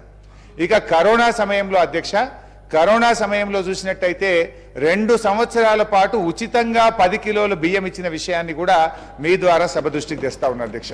ఒకరు మనుషుల గురించి చెప్పమంటున్నారు. మొత్తం 2,90,00,000 మంది మనుషులకు మనం బియ్యం ఇస్తే ఇందులో 1,85,00,000 మందికి కేంద్ర ప్రభుత్వం 5 కిలోలు ఇచ్చింది, మిగతా కిలో మనం ఇచ్చాం. ఆ 5 కిలోలు కూడా వాళ్ళు 3 రూపాయలకి ఇస్తే మనం రూపాయికే ఇచ్చాం. మిగతా 1,05,00,000 మందికి మొత్తం రాష్ట్ర ప్రభుత్వ నిధుల చేత 6 కిలోల బియ్యం రూపాయి కాడికి ఇచ్చినటువంటి విషయాన్ని మీ ద్వారా తెలియజేస్తా ఉన్నా.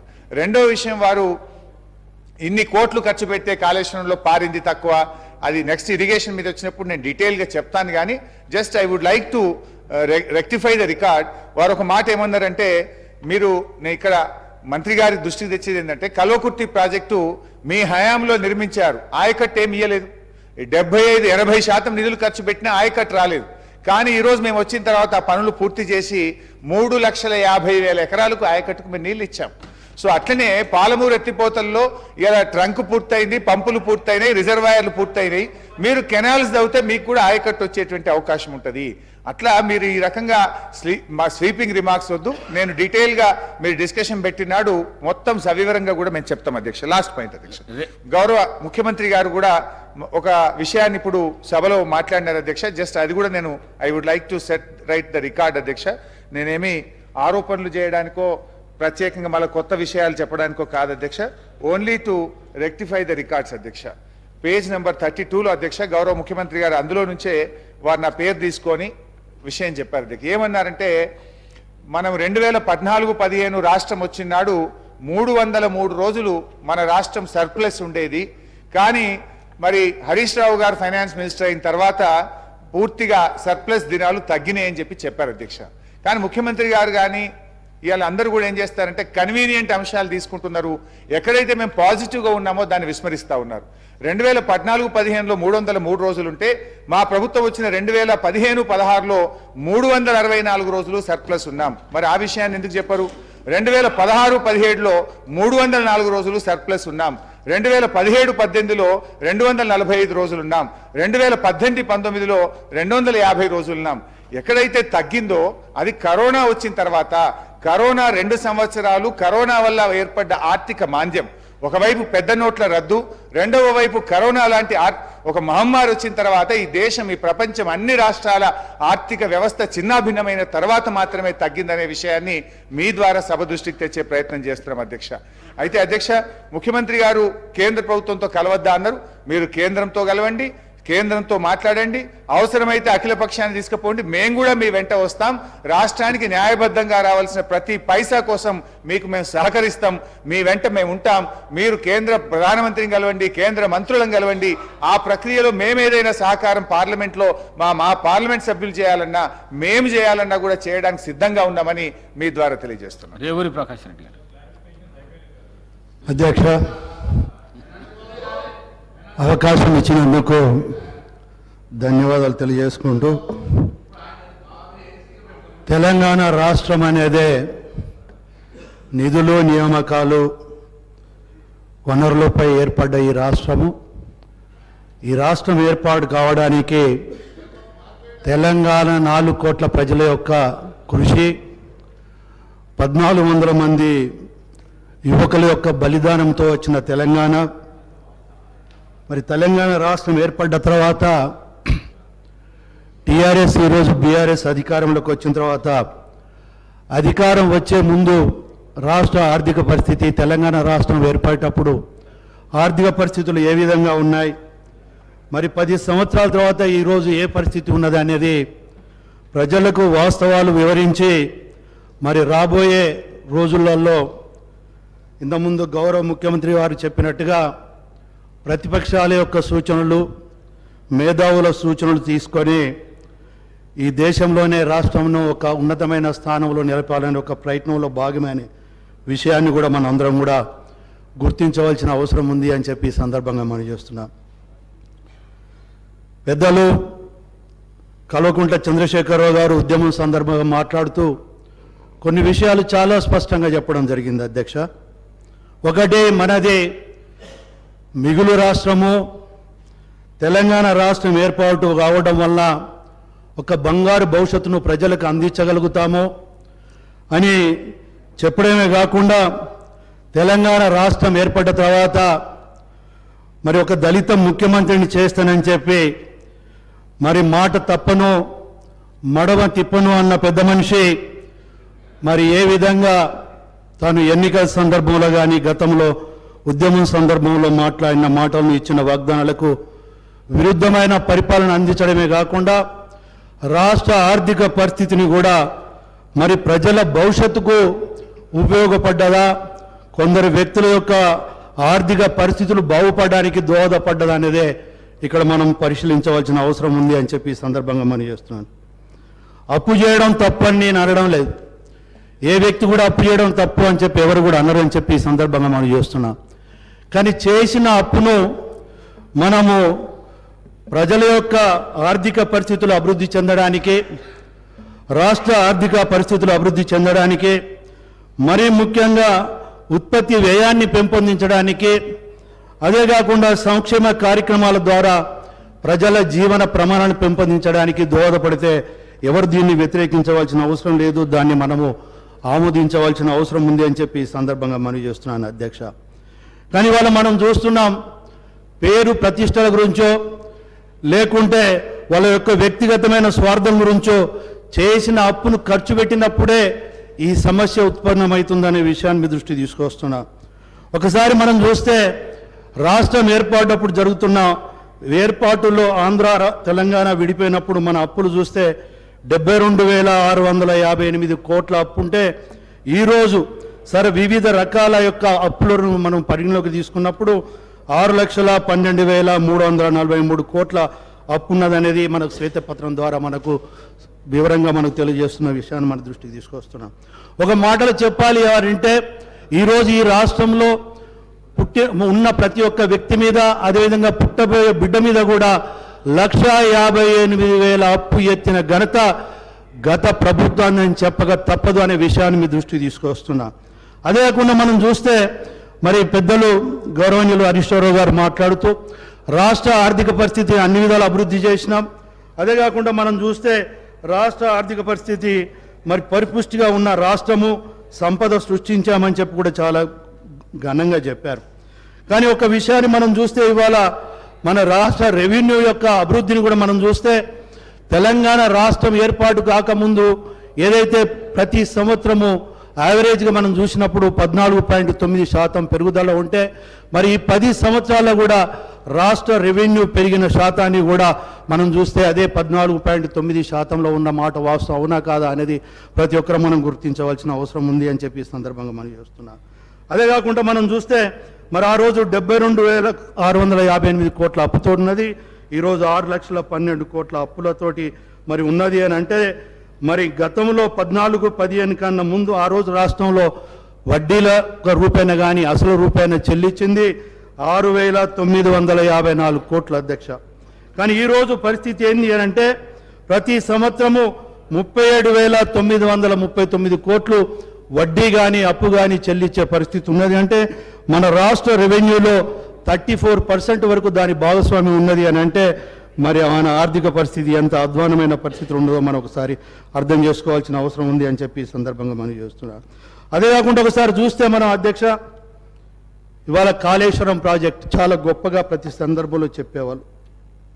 కేసీఆర్ గారు అయితే మరి పత్రికా సమావేశంలో కూడా ఒక సందర్భంలో ఒక పత్రికా సోదరుడు ఉండి మరి కాళేశ్వరం ప్రాజెక్టులో అవినీతి జరుగుతుంది, నాణ్యత లోపం జరుగుతుంది అని చెప్పి మరి ప్రతిపక్ష పార్టీలు మాట్లాడుతున్నాయి అని చెప్పినప్పుడు ఒక అసభ్య పదజాలంతో ప్రతిపక్ష పార్టీని దూషించడమే కాకుండా వారికి తలకాయ లేదు మెదడు లేదు అని పద్ధతిలో మాట్లాడమే కాకుండా మరి తను ప్రతి రక్త బొట్టును తన ఆలోచనను ఉపయోగించి ప్రాజెక్టులను రూపకల్పన చేయడం జరిగిందనే విషయాన్ని కూడా చాలా స్పష్టంగా చెప్పిన విషయాన్ని కూడా మనం ఇక్కడ గుర్తు చేసుకోవాల్సిన అవసరం ఉంది. ఇవాళ ప్రజాధనం ఎంత దుర్వినియోగమైంది, లక్షలలో అయిందా లక్షల కోట్లు అయిందా అనేది కాదు, ప్రజల సొమ్ము 1 రూపాయి దుర్వినియోగమైనా అది ప్రజలకు మనం ద్రోహం చేసిన వాళ్ళ మీద అనే విషయాన్ని ఇక్కడ గుర్తుపెట్టుకోవాల్సిన అవసరం ఉంది. ఇవాళ చాలా గొప్పగా చెప్పిన ప్రాజెక్టు మనం ఒకసారి చూస్తే ఇవాళ మేడిగడ్డ ప్రాజెక్టు పరిస్థితి ఏంటి అధ్యక్ష? ఇవాళ మేడిగడ్డ ప్రాజెక్టు కుంగిపోతున్నది. అదేవిధంగా ఇంజనీరింగ్ నిపుణులు వచ్చి దాన్ని మొత్తం ప్రాజెక్టులను పరిశీలించినప్పుడు ఒక మేడిగడ్డ ప్రాజెక్టే కాదు, ఈవెన్ సుందిల్ల కావచ్చు, అన్నారం ప్రాజెక్టులు కూడా వాటిని డిమాలిష్ చేయవలసిన పరిస్థితులు ఉన్నాయనే విషయాన్ని వాళ్ళు రిపోర్ట్ రూపంగా ఇచ్చిన విషయాన్ని కూడా ఇక్కడ మనం గుర్తు చేసుకోవాల్సిన అవసరం ఉంది. అదొక్కటే కాకుండా దానికి చాలా స్పష్టంగా ఒక సందర్భంలో చెప్పారు చంద్రశేఖరరావు గారు, గౌరవ చంద్రశేఖరరావు గారు. ఎందుకంటే ఈ ప్రాజెక్టులకు ఈ డిపిఆర్లకు ఈ ప్రాజెక్టులకు కర్త కర్మ క్రియ అని చెప్పి తానే ఒప్పుకున్న విషయాన్ని ఇక్కడ మనం గుర్తుంచుకోవాల్సిన అవసరం ఉంది. మరి నిన్న ఇరిగేషన్ మంత్రిగా ఉత్తమ్ కుమార్ రెడ్డి గారు రివ్యూ చేసినప్పుడు, గౌరవ మంత్రివర్యులు రివ్యూ చేసినప్పుడు అధికారులు ఇచ్చిన సమాచారం మేరకు ఏంటి అంటే దానికి డిపిఆర్ అని కానీ లేదా టెక్నికల్ పర్సన్స్ నిపుణులు డిజైన్ చేసిన రిపోర్ట్స్ కానీ లేవు.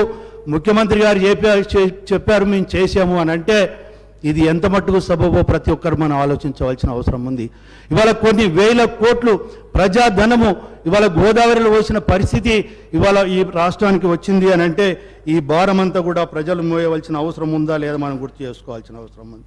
అదే కాకుండా మనం చూస్తే ఇవాళ మనం ఒక విషయాన్ని కూడా మనం ఇక్కడ గ్రహించాలి అధ్యక్ష. పాత సెక్రటరియట్ మన అందరికీ తెలుసు. నేను గతంలో కూడా శాసనసభ్యుడిగా ఉన్నాను. మరి సెక్రటరియట్లో భవనాలన్నీ చూసినప్పుడు వాటికి ఒక లైఫ్ అనేది ఉంటుంది. 100 years వరకు కూడా బిల్డింగ్స్ ఉంటాయి. ఇవాళ నిజాం ప్రభుత్వంలో నిర్మించిన భవనాలు కూడా బ్రహ్మాండంగా ఉన్నాయి. అలాంటి వాటిని తన స్వార్థపూరితమైన ఆలోచనతోటి మరి వాస్తుకు లేదు అని చెప్పి ఎల్లకాలం తన ప్రభుత్వమే ఉండాలి, తనే ముఖ్యమంత్రిగా ఉండాలని చెప్పి మరి దాన్ని కూలగొట్టి మరి టెండర్ పిలిచిన వాల్యూ వచ్చి నియర్లీ 400 కోట్లుంటే ఆ పనిని పూర్తి చేసే వరకు రమారమిగా 1300 నుండి 1400 కోట్ల వరకు కూడా వెచ్చించడం జరిగింది. అంటే ఇది ప్రజాధనం దుర్వినియోగం అవునా కాదా అని చెప్పి ఈ సందర్భంగా మనం చేస్తున్నాం. అదే కాకుండా ఇవాళ ప్రగతి భవన్ విషయం గురించి మాట్లాడితే మరి ఆ రోజు గౌరవ ముఖ్యమంత్రి వైఎస్ రాజశేఖర రెడ్డి గారు ఉన్నప్పుడు ముఖ్యమంత్రికి ఒక భవనం ఉండాలని చెప్పి అక్కడ నిర్మాణం చేసిన సందర్భంలో మరి దాని పక్కకు మళ్ళా ప్రగతి భవన్ అని చెప్పి ప్రజాధనంతో నిర్మాణం చేసుకున్న మాట వాస్తవం అవునా కాదా అని చెప్పి మేము అడుగుతున్నాం. ఇలాంటి ఎన్నో జరిగినాయి. ఇవాళ వారి యొక్క హరీష్ రావు గారు మాట్లాడుతూ కొన్ని విషయాలు కూడా చాలా స్పష్టంగా చెప్పారు. అగ్రికల్చర్ విషయం కావచ్చు, లేకుంటే ఈవెన్ టెంపుల్స్ డెవలప్మెంట్స్ కావచ్చు, ఎడ్యుకేషన్ విషయం కావచ్చు, హెల్త్ విషయంలో దేశంలోనే అత్యధికంగా అభివృద్ధి చేసిన పరిస్థితి ఉంది అని చెప్పి చెప్పడం జరిగింది.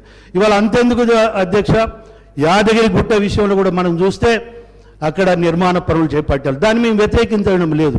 కానీ ఆ రోజు ఒక మొదటి వర్షానికే ఏ విధంగా మరి సర్క్యులేటింగ్ ఏరియా మొత్తం కుంగిపోవడమో, రిటైనింగ్ వాల్స్ ఏ విధంగా వాలిపోవడమో, అంటే ఏ విధంగా నాణ్యత లోపంతో ప్రజాధనం దుర్వినియోగమైంది అని అంటే లాస్ట్కు దేవుడి యొక్క ప్రాంతాలను కూడా వదిలిపెట్టకుండా జరిగిందని చెప్పడానికి అదొక నిదర్శనం అని చెప్పి ఈ సందర్భంగా మనం చేస్తున్నాం. అదే కాకుండా సోదరుడు అక్బరుద్దీన్ ఓవైసీ గారు మాట్లాడుతూ నిజంగా ఒక మాటలో చెప్పాలంటే హరీశ్వరరావు గారి కన్నా మరి అక్బరుద్దీన్ ఓవైసీ గారు బీఆర్ఎస్ ప్రభుత్వాన్ని గత 10 సంవత్సరాల ప్రభుత్వాన్ని చాలా గొప్పగా పోవడం జరిగింది. దానికి మాకేం అభ్యంతరం లేదు. కానీ ఇంకొక విషయం కూడా అడిగితే బాగుండేది. ఏదైతే ఎన్నికలలో ఇచ్చిన వాగ్దానాలను బీఆర్ఎస్ ప్రభుత్వం ఎంత మట్టుకు నెరవేర్చిందని చెప్పి సోదరుడు అడిగి ఉంటే సంతోషించే వాళ్ళమని చెప్పి ఈ సందర్భంగా మనం చేస్తున్నా. డబల్ బెడ్రూమ్ ఇళ్ళ పరిస్థితి ఏమైంది అధ్యక్ష? ఎక్కడిచ్చారు? గజ్వేలు, సిద్దిపేట, సిరిసిల్ల తప్పితే లేదా ఈ హైదరాబాద్ చుట్టుపక్కల తప్పితే గ్రామీణ ప్రాంతంలో ఎక్కడైనా డబుల్ బెడ్రూమ్ ఇల్లు ఇచ్చిన పరిస్థితి ఉన్నదా అని చెప్పి నేను అడుగుతున్నా. 2014 కన్నా ముందు డబుల్ బెడ్రూమ్ ఇస్తామని చెప్పారు.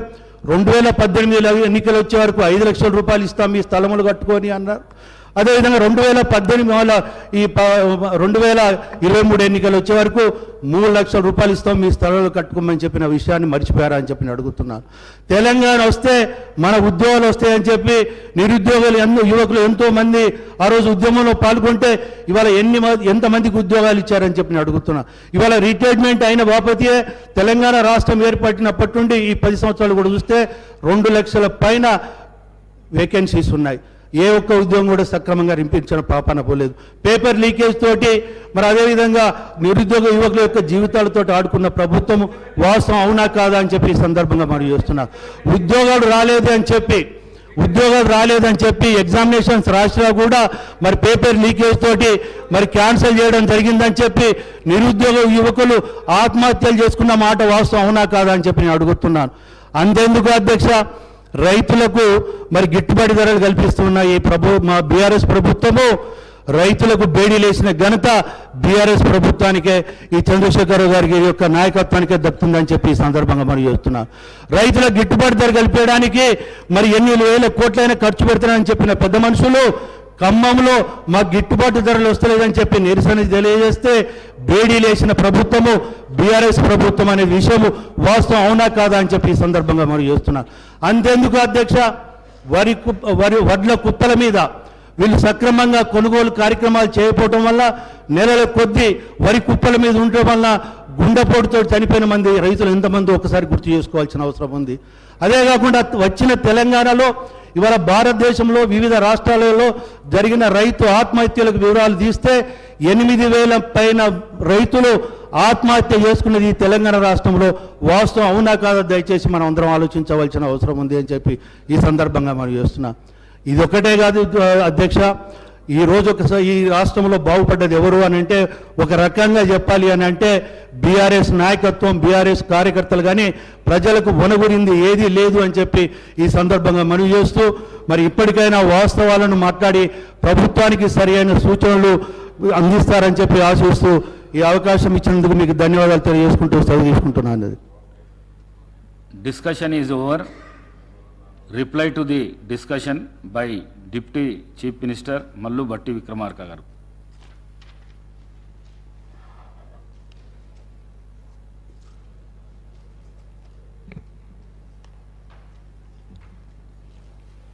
అధ్యక్ష,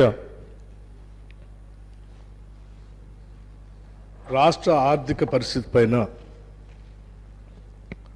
శ్వేతపత్రం ఈ సభకి ప్రభుత్వం తరఫున చర్చకు పెట్టాం అధ్యక్ష. ఈ శ్వేతపత్రం ఎందుకు, ఏమిటి అనే అనేక సందేహాలు, అనేక రకాలైనటువంటి అపోహలు కూడా చాలామంది వ్యక్తపరిచారు. దీనివల్ల రాష్ట్రానికి నష్టం జరుగుతుందేమో, అయితే రాష్ట్రానికి సంబంధించినటువంటి సమాచారం తప్పుడుగా పోతుందేమో అనేటువంటి ఆవేదన కూడా కొద్దిమంది వ్యక్తపరిచారు. అధ్యక్ష, ఒక సుదీర్ఘ కాలం, ఒక దశాబ్ద కాలం తర్వాత, కొన్ని దశాబ్దాల పాటు మా రాష్ట్రం మాకు కావాలి, తెలంగాణ రాష్ట్రం వస్తే ఇక్కడ ఉన్నటువంటి వనరుల చేత అద్భుతంగా అభివృద్ధి చెంది మా జీవితాల్లో మార్పు వస్తుందని, మా జీవితాల్లో వెలుగు నిండుతుందని,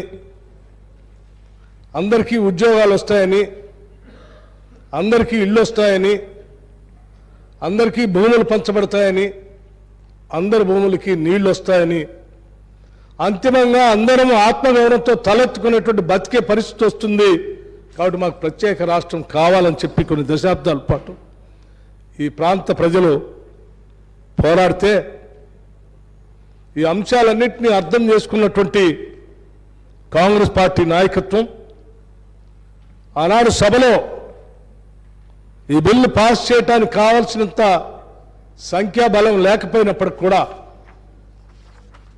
ప్రభుత్వంలో ఉన్నటువంటి భాగస్వాములుగా ఉన్నటువంటి యూపీఏ పార్ట్నర్స్ అందరినీ కూడా ఒప్పించి మెప్పించి తెలంగాణ రాష్ట్ర ప్రజల కోసం వారి ఆరోగ్యం సహకరించకపోయినప్పటికి కూడా ప్రత్యేకంగా ఆనాడు సభలో కూర్చొని ఈ ప్రత్యేక తెలంగాణ రాష్ట్ర బిల్లుని పాస్ చేపించి ఈ రాష్ట్ర ప్రజల కోరికలు, ఆశలు, ఆకాంక్షలు నెరవేర్చినటువంటి కాంగ్రెస్ పార్టీ నాయకత్వాన్ని శ్రీమతి సోనియా గాంధీ గారిని తప్పనిసరిగా ఈ సందర్భంగా గుర్తు చేసుకోవాల్సినటువంటి అవసరం ఉంది అధ్యక్ష.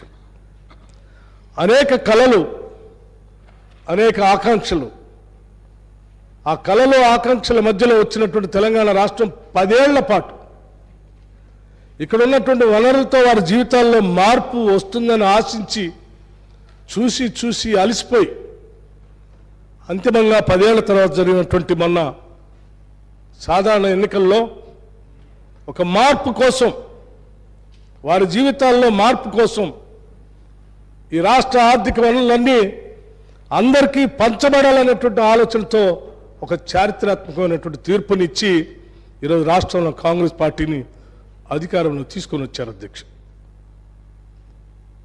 ఈ సందర్భంగా ఈ రాష్ట్ర ప్రజలు ఈ రాష్ట్రంలో జరిగినటువంటి ఆర్థిక విధ్వంసం, ఈ రాష్ట్రంలో జరిగినటువంటి ఉన్నటువంటి వనరులు ఏ రకంగా ఈ రాష్ట్ర ప్రజలకు ఉపయోగపడ్డాయి, ఏ రకంగా దారి మళ్లించబడ్డాయి అనేటువంటి అంశాలు నిజంగా రాష్ట్ర ప్రజలకి, స్టేక్ హోల్డర్స్ అందరికీ తెలియాల్సినటువంటి అవసరం ఉంది. కాబట్టే ఈరోజు ఈ సభలో శ్వేతపత్రాన్ని ప్రవేశపెట్టడం జరిగింది తప్ప ఈరోజు రాష్ట్ర ఇమేజ్ని దిగజార్చడానికో లేకపోతే దేశం దృష్టిలో అద్భుతంగా అభివృద్ధి చెందుతున్న తెలంగాణ రాష్ట్రం అలా లేదు, ఇలా ఉందని చెప్పాలనేటువంటి ఉద్దేశంతోనూ చేసింది కాదు అధ్యక్ష.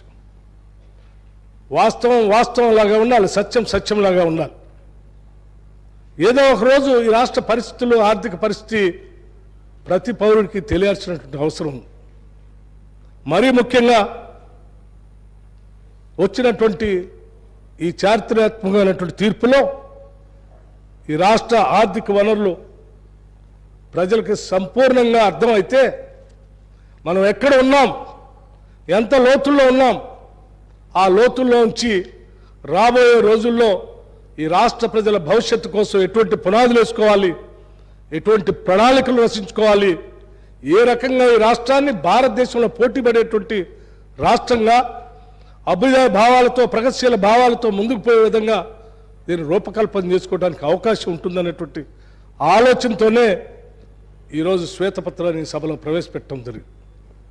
సభ్యులందరికీ శ్వేతపత్రాన్ని ఈ సభలో ప్రవేశపెట్టినప్పుడు కూడా చాలా స్పష్టంగా కేవలం ప్రధాన ప్రతిపక్ష పార్టీ నాయకులకే కాదు, సభలో ఉన్నటువంటి శాసనసభ్యులందరికీ విజ్ఞప్తి చేశాం.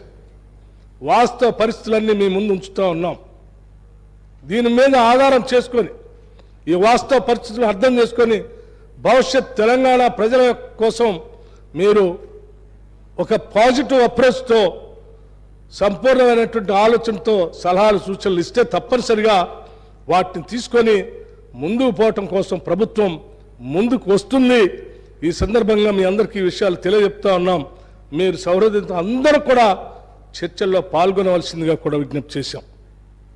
అందులో భాగంగానే ఈరోజు మాట్లాడినటువంటి పెద్దలందరూ హరీష్ రావు గారు కానీ, లేకపోతే మదన్ మోహన్ రావు గారు కానీ, ఆలేటి మహేశ్వర్ రెడ్డి గారు కానీ, అక్బరుద్దీన్ ఓవైసీ గారు కానీ, రేవూరు ప్రకాష్ రెడ్డి గారు కానీ, కోనమనేని సాంబశివరావు గారు కానీ అనేక విషయాలపైన ఈ శ్వేతపత్రం పైన చర్చించారు. వారందరికీ కూడా వారి వారి ఆలోచనల మేరకు కావలసిన రీతిలో సలహాలు సూచనలు కూడా ఇచ్చారు. వారందరికీ కూడా నేను ముందుగా నా హృదయపూర్వకమైనటువంటి ధన్యవాదాలు తెలియజేస్తా ఉన్నాను ఈ చర్చలో పాల్గొన్నందుకు. అధ్యక్ష, మన ముందు ఒక పెద్ద సవాలు ఉంది. రాష్ట్ర ఆర్థిక పరిస్థితి, రాష్ట్ర ప్రజల ఆకాంక్షలు ఒక పక్కన, అభివృద్ధి ఏ రకంగా ముందుకు తీసుకొని పోవాలి, అభివృద్ధి ద్వారా సృష్టించబడేటువంటి ఆస్తులతో, ఆ ఆస్తులు సృష్టించే సంపదతో ప్రజలకి సంక్షేమ కార్యక్రమాలను ఏ రకంగా అందించాలనేటువంటి అంశాలపైన మనం అందరం ఒక ప్రణాళికాబద్ధంగా ముందుకు పోవాల్సినటువంటి అవసరం ఉందని నేను భావిస్తూ ఉన్నాను. అందుకే అధ్యక్ష, చాలా స్పష్టంగా కొద్దిమంది పెద్దలు చెప్పినటువంటి మాటలు కూడా మీ ద్వారా సభ దృష్టికి తీసుకొని రాదలుచుకున్నాను. If you fail to plan, if you fail to plan will fail. అధ్యక్ష, జవహర్లాల్ నెహ్రూ గారు ఈ emphasise on prospective planning, investigating and investing in human development. Prospective planning is the essence of the planning process. Ultimately, it is a development of human being and the human personality. That counts. Although planning involves material investment, even more important is the investment in man. The fiscal management policy appears to have deviated from the fundamental principles అనేది చాలా స్పష్టంగా అర్థమవుతోంది అధ్యక్ష. అట్లాగే అధ్యక్ష, ఈ భారత రాజ్యాంగాన్ని, భారత ప్రజాస్వామ్యాన్ని మనమందరం ఆదర్శంగా తీసుకునేటువంటి పవిత్రమైనటువంటి చట్టసభలు రావటానికి, చట్టబద్ధంగా సంపూర్ణంగా చర్చించుకోవటానికి దేవాలయాలుగా భావించేటువంటి వ్యవస్థల్ని అందించినటువంటి డాక్టర్ బాబాసాహెబ్ అంబేద్కర్ గారు కూడా ఒక విషయం స్పష్టంగా చెప్పారు అధ్యక్ష. Advocacy for a planned economy, it becomes evident that the economic structure should align with the democratic principles, promoting equality and permanence. అధ్యక్ష, వీటిని ఆధారంగా, ఇటువంటి ప్రిన్సిపల్స్ని ఆధారంగా చేసుకొని రాష్ట్ర భవిష్యత్తుని పునాదులపైన నిర్మించుకోకపోతే పేదవాళ్ళు పేదవాళ్ళుగానే, ధనవంతులు ధనవంతులుగానే, అంతిమంగా సమాజంలో విపరీతమైనటువంటి వ్యత్యాసాలు పెరిగి పెడదొరలతో మనం నిర్మించాలనుకున్నటువంటి రాష్ట్రం కానీ సమాజం కానీ మన కళ్ళ ముందు ఉన్నదని చెప్పడానికే నేను వీటిని ఉదాహరిస్తూ కొన్ని విషయాలను చాలా స్పష్టంగా మీ అందరి ముందు ఉంచదలుచుకున్నాను అధ్యక్ష. కొంతమందికి ఇది కష్టమైనప్పటికీ, ఇది వాస్తవం కాబట్టి, ఇది చేదుగా ఉన్నప్పటికి కూడా మనం అందరం జీర్ణించి చేసుకోవాలి అధ్యక్ష. ఎందుకంటే దీని నుంచే మనం పునాదులు వేసుకొని ముందుకు పోవాల్సినటువంటి అవసరం ఉంది అధ్యక్ష. మేము మొదటి నుంచి చెప్తూనే ఉన్నాం. 2014 నుంచి అధ్యక్ష, ఆ రోజుల్లో అధికారంలో ఉన్నటువంటి టీఆర్ఎస్ పార్టీ వారు ఇటు పక్కన ఉండి మేము అటు పక్కన ఉన్నాం అధ్యక్ష. 2014 నుంచి శాసనసభ్యులుగా ప్రతిపక్షంగా ఉన్నటువంటి మేమందరం మొదటి నుంచి చెప్పుకుంటూనే వచ్చాం. వాస్తవాలకి చాలా దూరంగా మీరు బడ్జెట్లు ప్రిపేర్ చేస్తూ ఉన్నారు. ప్రజల అంచనాలకి అందకుండా ఉండేటట్టుగా మీరు తయారు చేస్తూ ఉన్నారు. అసలు వనరులు పూర్తి స్థాయిలో ఎంత ఉన్నాయో కూడా ఆలోచన చేయకుండా కేవలం మీరు ఏదో మేము ప్రామిస్ చేశాం కాబట్టి, కొన్ని హామీలు ఇచ్చాం కాబట్టి, ఆ హామీలన్నిటికీ ఎంత అవుతుందో లెక్కేసి ఆ లెక్క సరిపోయేటట్టు ఆదాయం వస్తున్నట్టుగా లెక్కలు పెట్టి ప్రజల్ని మభ్యపెడతా ఉన్నారు. ఉన్నది లేనట్టు, లేనిది ఉన్నట్టుగా భ్రమలు కల్పిస్తూ ఉన్నారు. ఇది కరెక్ట్ కాదని చెప్పాము అధ్యక్ష. ఉదాహరణతో సహా అనేక సందర్భాల్లో ఉదాహరించాం. నేను మరొక్కసారి మీ ద్వారా సభ దృష్టికి, రాష్ట్ర ప్రజల దృష్టికి కూడా తీసుకొని రాదలుచుకున్నాను అధ్యక్ష.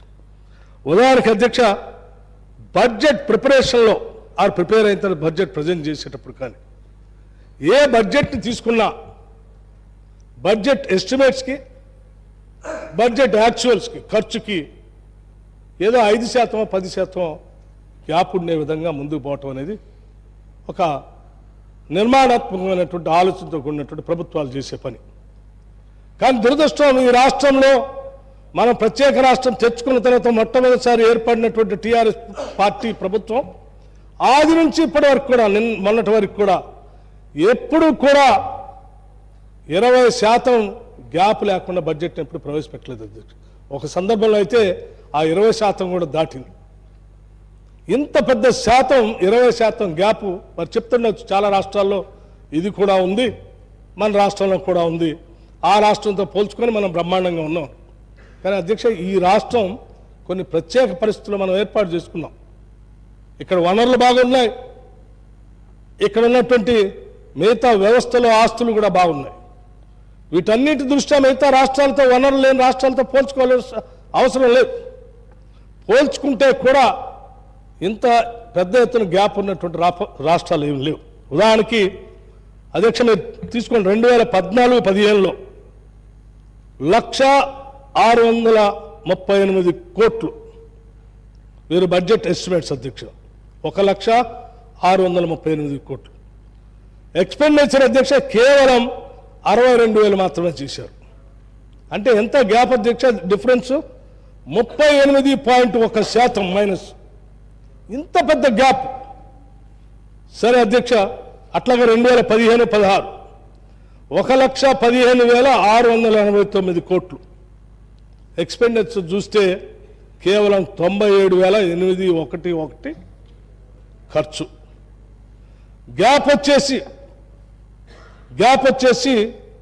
-15.5. 2016-17 సరే 1,30,416 కోట్లు. అధ్యక్ష ఈ ఒక్క సంవత్సరంలోనే 93% వచ్చారు.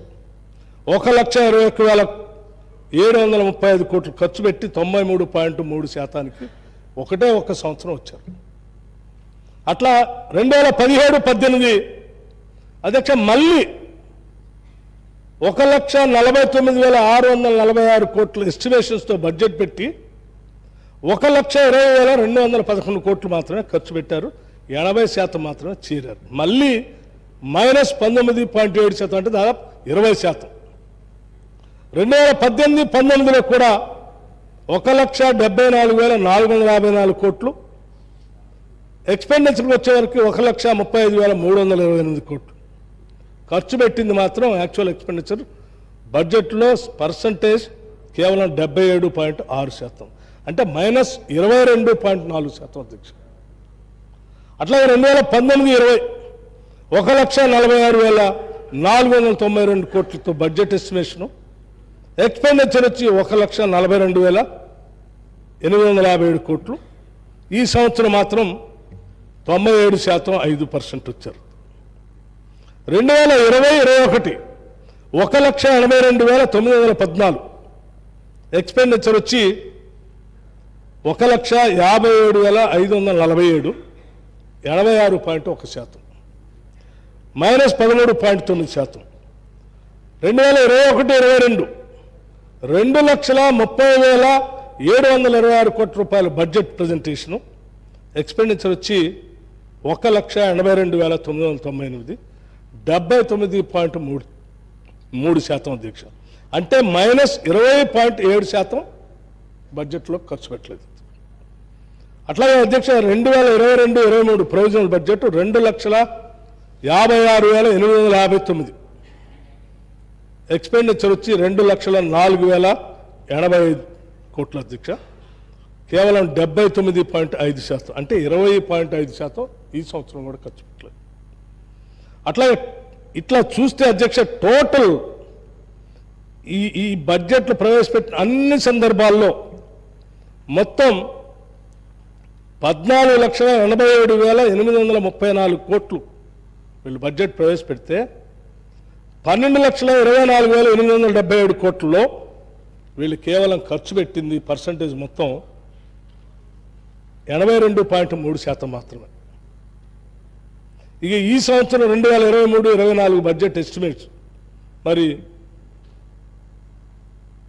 2,90,396 కోట్లు. ఎక్స్పెండిచర్ ఇప్పటి వరకు 1,48,053, అంటే ఇప్పుడు ఇంకా కొద్ది సమయం ఉంది, మార్చి వరకు 51%, ఇంకా 3 నెలలే ఉంది. ఇది -25% ఉంది అధ్యక్ష. నేను ఇది ఎందుకు చెప్తా ఉన్నానంటే మొదటి నుంచి ఈనాటి వరకు కూడా ఎప్పుడు వాస్తవానికి దగ్గరలో వీళ్ళ బడ్జెట్ ప్రిపరేషన్ లేదు. అంకెల గారడి, ప్రజలకు మాయ చేయటం, మసిపోయటం, మేము అవి చేసాం ఈ చేసాం, లేకపోతే ఆ స్కీమ్స్ అనౌన్స్ చేస్తున్నాం ఈ స్కీమ్స్ అనౌన్స్ చేస్తున్నాం. వీటన్నిటికీ అంటే డబల్ బెడ్రూమ్కి ఇల్లు, ఇంటికో ఉద్యోగం, లేకపోతే 3 ఎకరాల భూమి, లేకపోతే రకరకాలు, ఇవన్నీ మీరు చెప్పినా కదండి. 3 ఎకరాల భూమి, డబల్ బెడ్రూమ్ ఇల్లు, ఇంటికో ఉద్యోగం, మండలానికి ఒక 3 residential school LKG to PG వరకు, ఒక్కొక్క రెసిడెన్షియల్ స్కూల్లో బాలికలు వాళ్ళిద్దరికి వీళ్ళిద్దరికి సపరేట్ స్విమ్మింగ్ పూల్, ప్రతి శాసనసభ నియోజకవర్గంలో 1,00,000 ఎకరాలకు అదనంగా ఆయకట్టు, ఇవన్నీ మీరు చెప్పినాయి కదా, మేము చెప్పినాయి కదా. ఇన్ని చెప్పారు అధ్యక్ష. అధ్యక్ష ఉన్నాయి సార్ అధ్యక్ష. నేను చెప్పిన అన్నీ మీరు ఇచ్చినటువంటి బడ్జెట్ పుస్తకాల నుంచి తీసుకున్నటువంటి అంకెలే తప్ప నా సొంత అంకెలు కాదు అధ్యక్ష. మిగతా రాష్ట్రాలు చాలాసార్లు లేదా మా ఆ రాష్ట్రాలు అట్లా ఉంది, ఈ రాష్ట్రాలు ఇట్లా ఉందని. అధ్యక్ష, నేను మిగతా రాష్ట్రాలకు సంబంధించి కూడా కొంత సమాచారాన్ని ఇవ్వదలుచుకున్నాను. ఉదాహరణకి రాజస్థాన్ అధ్యక్ష, బడ్జెట్ ఎస్టిమేట్స్కి ఎక్స్పెండిచర్కి +16.4% అధ్యక్ష. ఎస్టిమేట్స్ కంటే ఇంకా +16% వాళ్ళు ఖర్చు పెట్టారు. ఉదాహరణకి 2,50,247 కోట్ల రూపాయల బడ్జెట్ ఎస్టిమేట్స్ ఉంటే 2,91,191 రూపాయలు ఖర్చు చేశారు. Actual expenditure as of budgeted expenditure 116.4%. అంటే మీరు అనొచ్చు చాలా రాష్ట్రాల్లో, మన రాష్ట్రాల్లోనే 20% గ్యాప్ అంతకంటే ఎక్కువ ఉంటుందని చెప్తే దాని సమాధానంగా నేను ఈ అంశాలు కూడా ఇవ్వదలుచుకున్నాను. మధ్యప్రదేశ్ కానీ, కర్ణాటక కానీ, కేరళ కానీ, మహారాష్ట్ర కానీ, గుజరాత్ కానీ, తమిళనాడు కానీ, వెస్ట్ బెంగాల్ కానీ, ఒడిశా కానీ, గోవా కానీ, ఛత్తీస్గఢ్ కానీ, బీహార్ కానీ కొన్ని రాష్ట్రాలు 100%, కొన్ని రాష్ట్రాలు 110%, కొన్ని రాష్ట్రాలు 113%, కొన్ని రాష్ట్రాలు 93%, 90%. ఈ రకంగా మిగతా రాష్ట్రాలు బడ్జెట్ అంచనాలకి ఖర్చుకి దాదాపు దగ్గరగా ఉండి ఖర్చు పెట్టినటువంటి ఆలోచన ప్రణాళికలో స్పష్టంగా మనం చూసాం. అదే స్థాయిలో ఈవెన్ హర్యానా, జార్ఖండ్ మిగతా రాష్ట్రాల్లో కూడా 86%, 85%, 83% కొన్ని ఉంటే ఈ రాష్ట్రాలతో పోల్చుకొని తెలంగాణ రాష్ట్రం మేము కూడా బ్రహ్మాండంగా చేస్తున్నాం చెప్తున్నాం. ఈ రాష్ట్రాలకి తెలంగాణ రాష్ట్రానికి సంబంధం లేదు. ఈ రాష్ట్రంలో ఉన్నటువంటి వనరులు, ఈ రాష్ట్రంలో ఉన్నటువంటి ఆస్తులు, ఈ రాష్ట్రంలో ఉన్నటువంటి సంపద అద్భుతంగా అంది వచ్చినటువంటి అవకాశాన్ని మనం ఈ రకంగా ఆర్థిక ప్రణాళిక లేకుండా నష్టపరిచినటువంటి విషయాన్ని శ్వేతపత్రం ద్వారా ఈ సభకు తెలియాలన్నటువంటి ఆలోచనతోనే ఈరోజు ఈ సభలో శ్వేతపత్రాన్ని ప్రవేశపెట్టాం అధ్యక్ష. అట్లాగే అధ్యక్ష,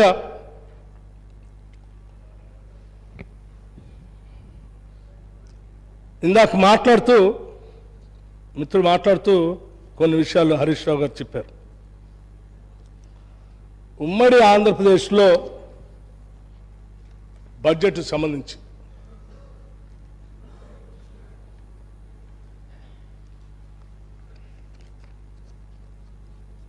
%41 అంత ఖర్చు పెట్టలేదు. ఎవరు చెప్పారు అంత ఖర్చు పెట్టారంటే మేము చెప్పట్లేదు 41% ఖర్చు పెట్టారని. లెక్కలు కూడా నేను కరెక్ట్ అని కూడా చెప్పట్లేదు. 1956 నుంచి 2013-14 వరకు ఉమ్మడి ఆంధ్రప్రదేశ్లో ప్రవేశపెట్టినటువంటి బడ్జెట్ సంబంధించి లెక్కలు కూడా మీ మొత్తం బడ్జెట్ అంశాలు కూడా ఈ సభ దృష్టికి తీసుకొని రాదలుచుకున్నాం. ఒక విషయం ఎందుకు తీసుకొని వస్తున్నా కంపారిటివ్ కూడా చెప్తాను నేను అధ్యక్ష. నేను అదే చెప్తున్నాను కదా, నేను చెప్పిన సోర్స్ కరెక్ట్ కాకపోతే మీరు చెప్పిన సోర్స్నే నేను కరెక్ట్గా మార్చి చెప్తాను. అది కూడా ఆశ్వరెడ్డి గారు వినాలి. నేనేం చెప్తా ఉన్నాను, సరే ఉన్న కంబైన్డ్ స్టేట్లో జనాభా దామాషా ప్రకారమో లేకపోతే ఏరియా ప్రకారమో అంచనాలు 41% అని వేసాం. ఈ 41% ఖర్చు పెడితేనే మొత్తం బడ్జెట్లో ఇన్ని సంవత్సరాలు 56 నుంచి 2013-14 వరకు మొత్తం ఖర్చు పెట్టింది 4,98,053 కోట్లు. తప్పు, రైట్. ఈ 41% అయితే కాదు, మీరు అన్నట్టు 31% తీసుకున్నాం. 31% కాదు 21% తీసుకున్నాం అంటే ఇంకా తగ్గిద్ది. అంటే 4 లక్షలు 5 లక్షల నుంచి అది 2 లక్షలకే వస్తుంది, 6 లక్షకే వస్తుంది. అంటే 56 నుంచి 2013-14 వరకు అతి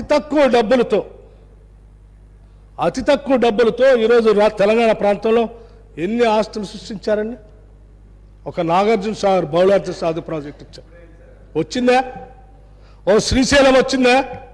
ఓ జూరాలు వచ్చిందా? ఒక SRSP వచ్చిందా? ఓ దేవాదులు వచ్చిందా? ఒక కడెం వచ్చిందా? లేకపోతే హైదరాబాద్ చుట్టూ ఉన్నటువంటి ఔటర్ రింగ్ రోడ్ వచ్చిందా? ఇంటర్నేషనల్ ఎయిర్పోర్ట్ వచ్చిందా? IIT వచ్చిందా? IIIT వచ్చిందా? లేకపోతే హైదరాబాద్ ఉన్న ECL వచ్చిందా? IDPL వచ్చిందా? BHL వచ్చిందా? హైదరాబాద్కి గోదావరి జలాలు వచ్చాయా? కూర్చోండి వినాలండి. హైదరాబాద్కి కృష్ణానది జలాలు ఫేజ్ 1, ఫేజ్ 2, ఫేజ్ 3 వచ్చినాయా? గోదావరి నుంచి మంచినీళ్ళు వచ్చినాయా? అవునండి, గోదావరి నుంచి మంచినీళ్ళు వచ్చినాయా? వినండి, గోదావరి నుంచి మంచినీళ్ళు వచ్చినాయా? కృష్ణానది నుంచి నీళ్లు వచ్చినాయా? మీరు నీళ్ళు తాగుతున్నారు కదా వాళ్ళ, అవి అప్పుడు వచ్చినాయి. గోదావరి నీళ్ళు వచ్చినాయా? మంజీరా నీళ్ళు వచ్చినాయా? ఇవన్నీ అతి తక్కువ బడ్జెట్తో కంటికి కనపడేటువంటి ఇన్ని ఆస్తులు సృష్టించబడ్డాయి. వినండి వినండి, ఓ బిహెచ్ఎల్ వస్తుంది అన్నప్పుడు నాకు తెలుసు ప్రభుత్వ రంగ సంస్థ, అది కేంద్ర ప్రభుత్వం.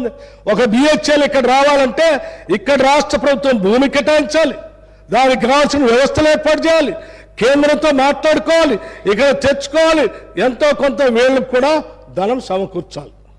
ఓకే, ఒట్టిగా రాదు. మీరున్నారుగా 10 ఏళ్ళ నుంచి. ఏ బిహెచ్ఎల్ తీసుకొచ్చారు మీరు? ఏ ఈసీఎల్ తీసుకొచ్చారు? ఏ బీడీఎల్ తీసుకొచ్చారు? ఏం తీసుకొచ్చారు మీరు? ఏం కాలేదు. తెచ్చిన ఐటీఐనే బాగొట్టారు. ఆ ముఖ్యమంత్రి గారు చెప్తా ఉన్నారు 2 ఫామ్ హౌస్లు తెచ్చారు తప్ప ఏమి కాలేదు ఈ రాష్ట్రానికి అని చెప్తా ఉన్నారు. అధ్యక్ష, నేను ఎందుకు చెప్తా ఉన్నానంటే, నేను ఉమ్మడి ఆంధ్రప్రదేశ్లో నేను ఈ లెక్క 4 ఒక్క నిమిషం అధ్యక్ష నేను ఉమ్మడి ఆంధ్రప్రదేశ్లో అధ్యక్ష నేను ఇంకా తక్కువ చదివాను, వీళ్ళు వినాలని ఆలోచన ఉంటే నేను చెప్తా ఉన్నాను అధ్యక్ష. ఇంకా నేను చాలా నేను అధ్యక్ష, నేను ఉమ్మడి ఆంధ్రప్రదేశ్లో ఉన్నటువంటి బడ్జెట్ డబ్బులు వాళ్ళు ఎక్కువ మన కోసం ఖర్చు పెట్టారు, మన మీద చాలా ప్రేమ చూపించారు, ఇక్కడ ఆస్తులు సృష్టించారు అని చెప్పట్లే. అతి తక్కువ డబ్బులోనే వాళ్ళు మనకు చేయకపోయినా ఆ ఉన్న దాంట్లోనే ఇన్ని ఆస్తులు వచ్చినాయి. ఆ ఆస్తులు కూడా వాళ్ళు ఉంటారు. కొన్ని చెప్తేనే ఉంటాను, అన్ని చెప్తే మరొకసారి వాళ్ళు అంతా ఉంటారు. అదే Ali Sagar lift irrigation, Kadem reservoir, upper Manair dam, mid Manair dam, lower Manair dam, Yellampalli project, Sriram Sagar project, Nizam Sagar project, Singur dam, Nagarjuna Sagar, Indian school of business, Tata institute of social sciences, doctor B R Ambedkar open university, professor Jayashankar Telangana state agriculture university, NALSAR university, Jawaharlal Nehru university, international institute of information technology Hyderabad, English and foreign language university, Tata institute of fundamental research, Indian institute of technology, ICRISAT, Maulana Azad Kalam Urdu university, Hyderabad central university, hello national remote sensing agency, national small industries corporation, national academy of construction, national police academy, national institute of fashion technology, national institute of nutrition, national institute of tourism hospitality, national institute of agriculture extension management, Indian statistical institute, institute of genetics, hospital for genetic diseases, Indian immunologicals limited, Indian drugs and pharmaceuticals limited, Indian institute of chemicals technology, Indian institute of public వినాలి. మరి మీరు ఇవన్నీ అప్పుడు వచ్చినాయి కదా, ఇవన్నీ ఓపిక లేకపోతే నేనేం చేశాను, మీరు అడిగారు. Footwear design development institutes, doctor Marri Chennareddy human resource development institute of Telangana, advanced numerical research and analysis group, advanced systems laboratory, defence research and development organisation, director of rice research, central institute of medicine and aromatic plants, central research institute of dry land agriculture, central institute of tool design, central power research institute, centre for economics and social study, centre for DNA finger print diagnostic, centre for development advanced planning, centre for cellular molecular biological, Bharat dynamics administrative staff college of India, atomic minerals director of exploration, ఇంకా ఉన్నాయి. ఇంకా చెప్పంటే మిగతా కూడా చెప్తాను. అధ్యక్ష, ఇవన్నీ సృష్టించబడటానికి ఇన్ని సృష్టించబడ్డాయంటే అధ్యక్ష, ఆనాడు అతి కొద్దిగా ఉన్న సంపత్తో అధ్యక్ష శ్రీహరి గారు మీకు అవకాశం వచ్చినప్పుడు మాట్లాడండి. అధ్యక్ష, ఇప్పుడు చెప్పండి. మీరు అతి తక్కువ డబ్బులతోనే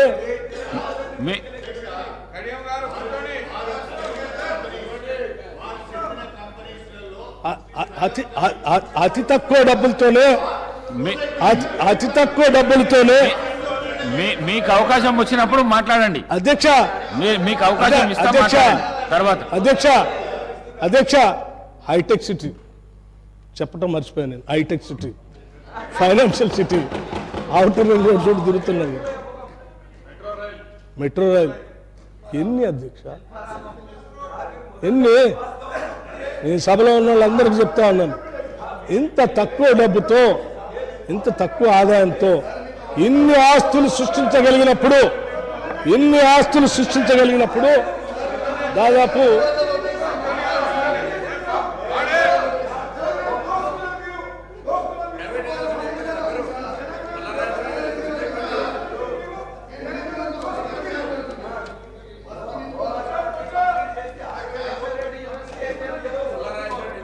రాజేశ్వరరెడ్డి గారు అధ్యక్ష, ప్లీజ్ ప్లీజ్ ప్లీజ్. అధ్యక్ష, నేను ఎందుకు చెప్పానంటే వాళ్ళు అనుకున్నారు ఇందాక, వాళ్ళు ఏమనుకున్నారంటే కంబైన్డ్ రాష్ట్రంలో ఆంధ్రప్రదేశ్లో ఉన్నటువంటి వాటాను 41% చేసి 5 లక్షలు 4 లక్షలు చిల్లర చూపించాడు. ఇది కావాలని చేస్తున్నారు, ఎవరో ప్రేమతో రాసి ఇచ్చారని చదువుతున్నారు. నేను ప్రేమతో రాసి చూపించింది చదివించింది కాదు. నేను ఎందుకు చూపించానంటే ఇంత తక్కువ ఖర్చుతోనే ఇన్ని ఆస్తులు సృష్టించబట్టడానికి అవకాశం ఉన్నప్పుడు 2014 నుంచి 2023-24 వరకు ఎన్ని లక్షల కోట్లు బడ్జెట్ అధ్యక్ష మంది?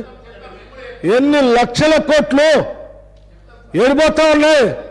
ఏమన్నా ఒక్కటైనా చూడటానికి కనపడుతుంది అధ్యక్ష? పోదాం, సాగర్ దగ్గర పోదాం, నిలబడదాం, అది కనిపిస్తుంది. అందులోంచి పారే నీళ్లు కనిపిస్తాయి, లెఫ్ట్ కెనాల్ కనిపిస్తుంది, రైట్ కెనాల్ కనిపిస్తుంది, దాని కింద లక్షల ఎకరాలు పారే పండే బోలు కనిపిస్తాయి. మీరేమన్నా సృష్టించారా? మీరు వచ్చిన తర్వాత ఏమన్నా ఒక పరిశ్రమను తీసుకొచ్చారా? మీరేమన్నా కోర్ ఇండస్ట్రీ పెట్టారా? ఏం లేదు కదా. పోనీ ఏమైనా బహుళార్థ సాధక ప్రాజెక్ట్ ఏమైనా తీసుకొచ్చారా? మీరు వచ్చిన తర్వాత చేసింది ఒక పాలమూరు రంగారెడ్డి, ఇంకొకటి కాళేశ్వరం. పాలమూరు రంగారెడ్డి, సీతారామ, ఇంకోటి కాళేశ్వరం. అధ్యక్ష, పాలమూరు రంగారెడ్డి ఇంతవరకు పంపులో పెట్టలే. మీరు చాలా రోజులు తవ్వలేదు, అక్కడే ఉన్నాయి. సీతారామ బ్యారేజ్ లేదు ఇంతవరకు. కాళేశ్వరం కట్ట కాళేశ్వరం అంటే మొత్తం ఇక్కడ హరీష్ రావు గారు ఉన్నారు, అప్పుడు వారే ఇరిగేషన్ మంత్రిగా కూడా ఉన్నారు, ఆర్థిక శాఖ మంత్రిగా పనిచేశారు, ఇరిగేషన్ మంత్రిగా పనిచేశారు. సరే, అప్పుడు వారు రోజువారీ దాన్ని రివ్యూ కూడా చేసేవాడు. సరే, కాళేశ్వరం అంటే దేశంలో ఉన్నటువంటి ప్రజలందరూ బస్సులు తీసి పెట్టి చూపించారు. మేము కూడా చూద్దామని బయలుదేరాం. మేము ఉన్న 5 సభ్యులే ఆ భద్రాచలం నుంచి బయలుదేరి చూద్దామని. భద్రాచలం దాటేమో లేదు, అరెస్ట్ చేసి లోపల జైలు పోలీస్ స్టేషన్ పంపించారు. ఏందయ్యా అంటే మీరు చూడటానికి వెళ్ళలేదన్న. మేము అప్పుడే అనుకున్నాం ఏదో ఉంది ఇక్కడ. చూస్తే ఎన్నికల కంటే ముందు కొద్దిగా ఆ మేడిగడ్డ దగ్గర 15 నుంచి 25 పిల్లర్స్ మధ్యలో మొత్తం కుంగిపోయింది. ఇవాళ మీరు కట్టక మొత్తం 10 సంవత్సరాల్లో మీరు దృష్టి పెట్టి కట్టిన ప్రాజెక్టు కాళేశ్వరం, మేడిగడ్డ, అన్నారం, సుందెళ్ళు. ఈ మేడిగడ్డ, అన్నారం, సుందెళ్లలో అన్ని లోపల ఇసుకలోకి పోయా. వాళ్ళు నేషనల్ డ్యామ్ సేఫ్టీ అథారిటీ వాళ్ళు ఢిల్లీ నుంచి వచ్చారు.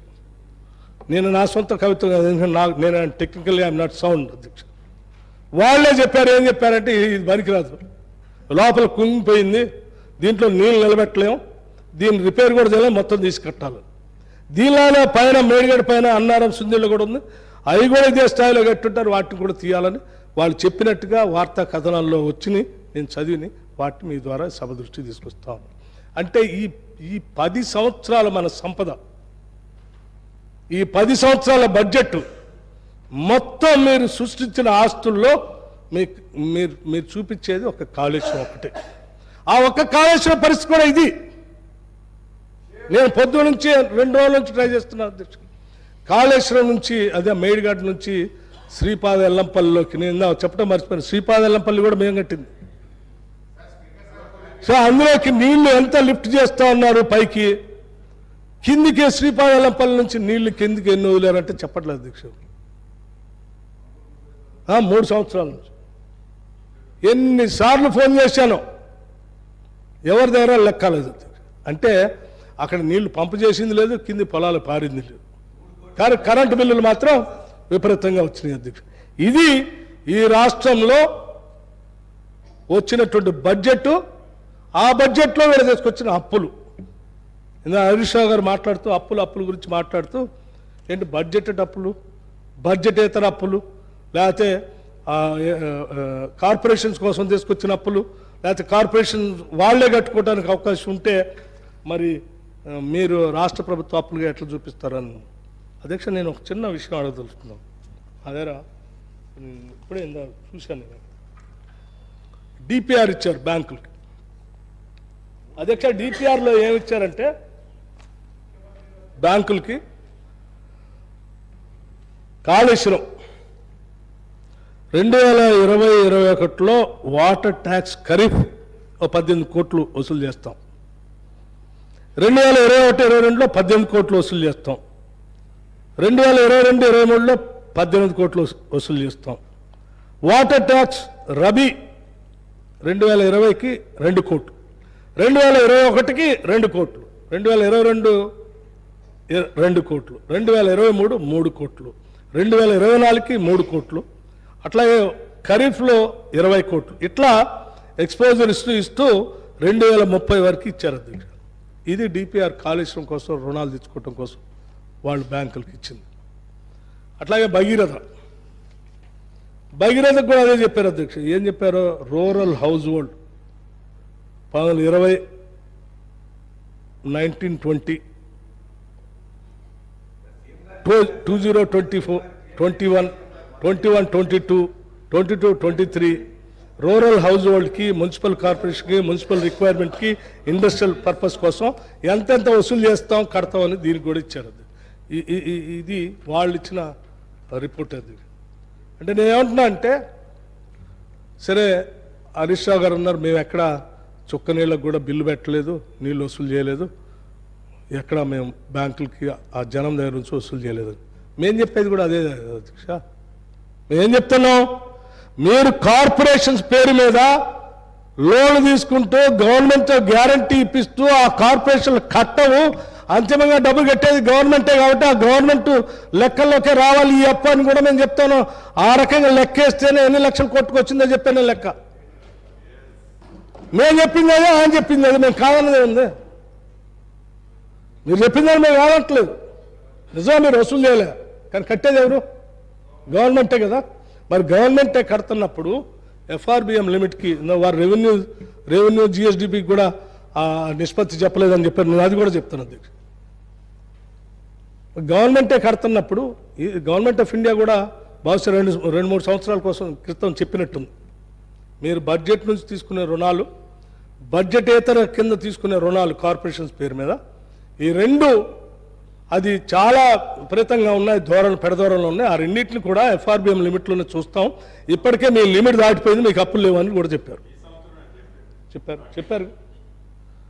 ఆ చెప్పిన దాంట్లో మళ్ళీ మీరు కూడా అడిగారు, ఒక్కటేసారి అన్ని బంద్ చేస్తే మాకు కష్టం అయితే కొంచెం వెసులుబాటు ఇవ్వండి, కొద్దిగా తీసుకుంటామని. అంటే మీకు కూడా తెలుసు ఎఫ్ఆర్బిఎం లిమిట్ మీరు దాటారని. ఏమండి, హెల్దీ బడ్జెట్ అంటే ఏంటి? ఎఫ్ఆర్బిఎం లిమిట్ దాటకుండా దాంట్లో వితిన్ ద లిమిట్స్లో ఉండి ఈ రాష్ట్ర ప్రగతి కోసం ప్రణాళికలు తయారు చేసుకుంటూ ముందుకు పోవటం అనేది హెల్దీ బడ్జెట్. ఇంత మంచి ఆర్థిక వనరులు ఉన్న రాష్ట్రాన్ని అప్పుల పాలు చేయటం ఏంది మీరు? ఇవాళ ఏ పరిస్థితికి వచ్చిందంటే అధ్యక్ష, మనం ఏంటంటే డెట్ సర్వీస్ కోసం 53,000 కోట్లు ఎంత కట్టాల్సిన పరిస్థితి వచ్చింది. అంటే అప్పు కట్టడానికి మళ్ళీ అప్పు తీసుకోవాల్సిన పరిస్థితి ఈ రాష్ట్రంలో. అప్పు కట్టడానికి అప్పు తీసుకుంటున్నాం. ఇంతకంటే దౌర్భాగ్యం ఉంటుంది అధ్యక్ష? Is it not a debt trap? ఆర్థిక పరంగా ఆలోచన చేస్తే సభలో ఉన్న పెద్దవాళ్ళందరూ నేను అడుగుతా, సీనియర్ శాసనసభ్యులందరూ ఆలోచన చేయండి. అప్పు కట్టడానికి అప్పు తీసుకోవటం ఏంటి అధ్యక్ష? అప్పు కట్టడానికి అప్పు తీసుకోవటం ఏంటి? ఊళ్ళల్లో గిరిగిరి వడ్డీలు తీసుకొని ఇల్లు తాకట్టు పెట్టి, పొలం తాకట్టు పెట్టి అప్పు తీసుకొచ్చి వడ్డీ పెరిగిపోయి కట్టలేక మళ్ళీ అప్పు తీసుకోవటానికి ఇంకో ఆయన దగ్గర అప్పు తీసుకొని ఆ అప్పు కట్టలేక ఇంకో అప్పు తీసుకొని మొత్తం డెట్ ట్రాప్లో పడి అయిపోతుంది. అట్లా తీసుకొచ్చారు ఈ రాష్ట్రాన్ని మీరు. మంచి రాష్ట్రం అధ్యక్ష. ప్రాపర్గా ప్లాన్ చేసుకుంటే అద్భుతమైనటువంటి ఆస్తులు, సంస్థలు, వ్యవస్థలు సృష్టించుకోవడానికి అవకాశం ఉన్న రాష్ట్రాన్ని మీరు ఈ రకంగా తయారు చేసి ఇంకా మళ్ళీ బయటికి చెప్పొద్దు, ఎవరు తెలియనే బాగండి, ఇది మన దగ్గర ఉంచండి, ఇది చెప్తే చాలా ఎవరి కోసం చెప్పకపోతే ఎట్లా ప్రజలు తెలిసేది? ఎవరు మీకంటే ఎక్కువ రాష్ట్రం మీద మాకు కూడా ప్రేమ ఉంది. మేము ఇచ్చిందే మీకంటే ఎక్కువ ప్రేమ మాకుంది. ఈ రాష్ట్రం బాగుపడాలని మేము కోరుకొని మేము చాలా ఇప్పుడు కసరత్తు చేసి రేపొద్దున ప్రణాళికలు ఎట్లా తయారు చేసి ఈ రాష్ట్రాన్ని బయటపడాలని మొత్తం అందరూ ఉన్నటువంటి శాసనసభ్యులు అందరూ ఆలోచన చేస్తూ ఉన్నారు. మాతో పాటు మిమ్మల్ని కూడా ఆలోచన చేయమని చెప్పడం కోసం ఈ శ్వేతపత్రాన్ని పెట్టాం. అంతే తప్ప వేరే దురుద్దేశం మీరు అనుకున్నట్టుగా మాకేం దురుద్దేశాలు లేవు. మిమ్మల్ని ఏదో తప్పుపట్టడం కోసం మేము పెడుతున్నాం అని అనుకుంటే అది పొరపాటు అధ్యక్ష. అట్లాగే అధ్యక్ష నేను ఎందుకు చెప్తా ఉన్నానంటే ఒకసారి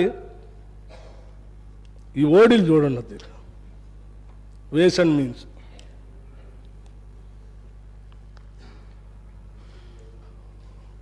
ఆర్బీఐ దగ్గర మనం ఎంతో కొంత డబ్బు దాచుకుంటాం. సరే మన రాబడి కూడా ఆడికి వస్తుంది. అవసరాల కోసం ఎప్పుడైనా డబ్బు అవసరం ఉంటే డబ్బు ఇస్తారు. Treasury bill holding positive cash balances చూడండి అధ్యక్ష. 2014, 15, 16, 17, 18, 2019, 20, 21, 22, 23 వరకు నేను చెప్పదలుచుకున్నాను. 2014, 15లో special drawings limits negative cash balance ఏం ఇబ్బంది లేదు. 2013, 14లో 14, 15లో 15, 16లో ఒక్క నిమిషం 2015, 16లో 2%, 2016, 17 27 రోజులు 27 రోజులు తెచ్చుకున్నాం.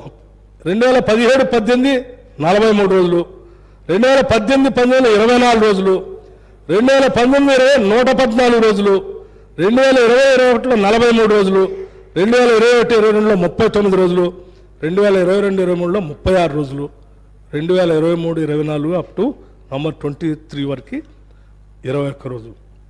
ఇది సరే కొంతవరకు అర్థం చేసుకోవచ్చు. దీన్ని మించి కూడా పోయారు అధ్యక్ష. ఏదో వేస్ అండ్ మీన్స్లో పోవటం అంటే పూర్తిగా ఇబ్బందులు పడ్డట్టుగా రాష్ట్రం వడ్డీ కూడా పెంచే ఇస్తారు. వేస్ అండ్ మీన్స్లోకి పోయి ఆర్బీఐ నుంచి రుణాలు తెచ్చుకోవటం అనేది that is not at all healthy budget. ఏ రాష్ట్రానికి కూడా మంచిది కాదు.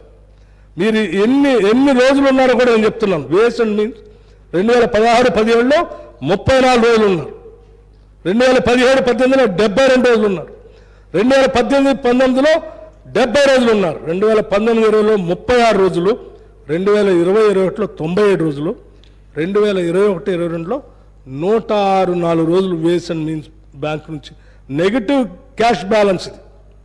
2022, 23లో 171 రోజులు, 2023, 24 116 రోజులు.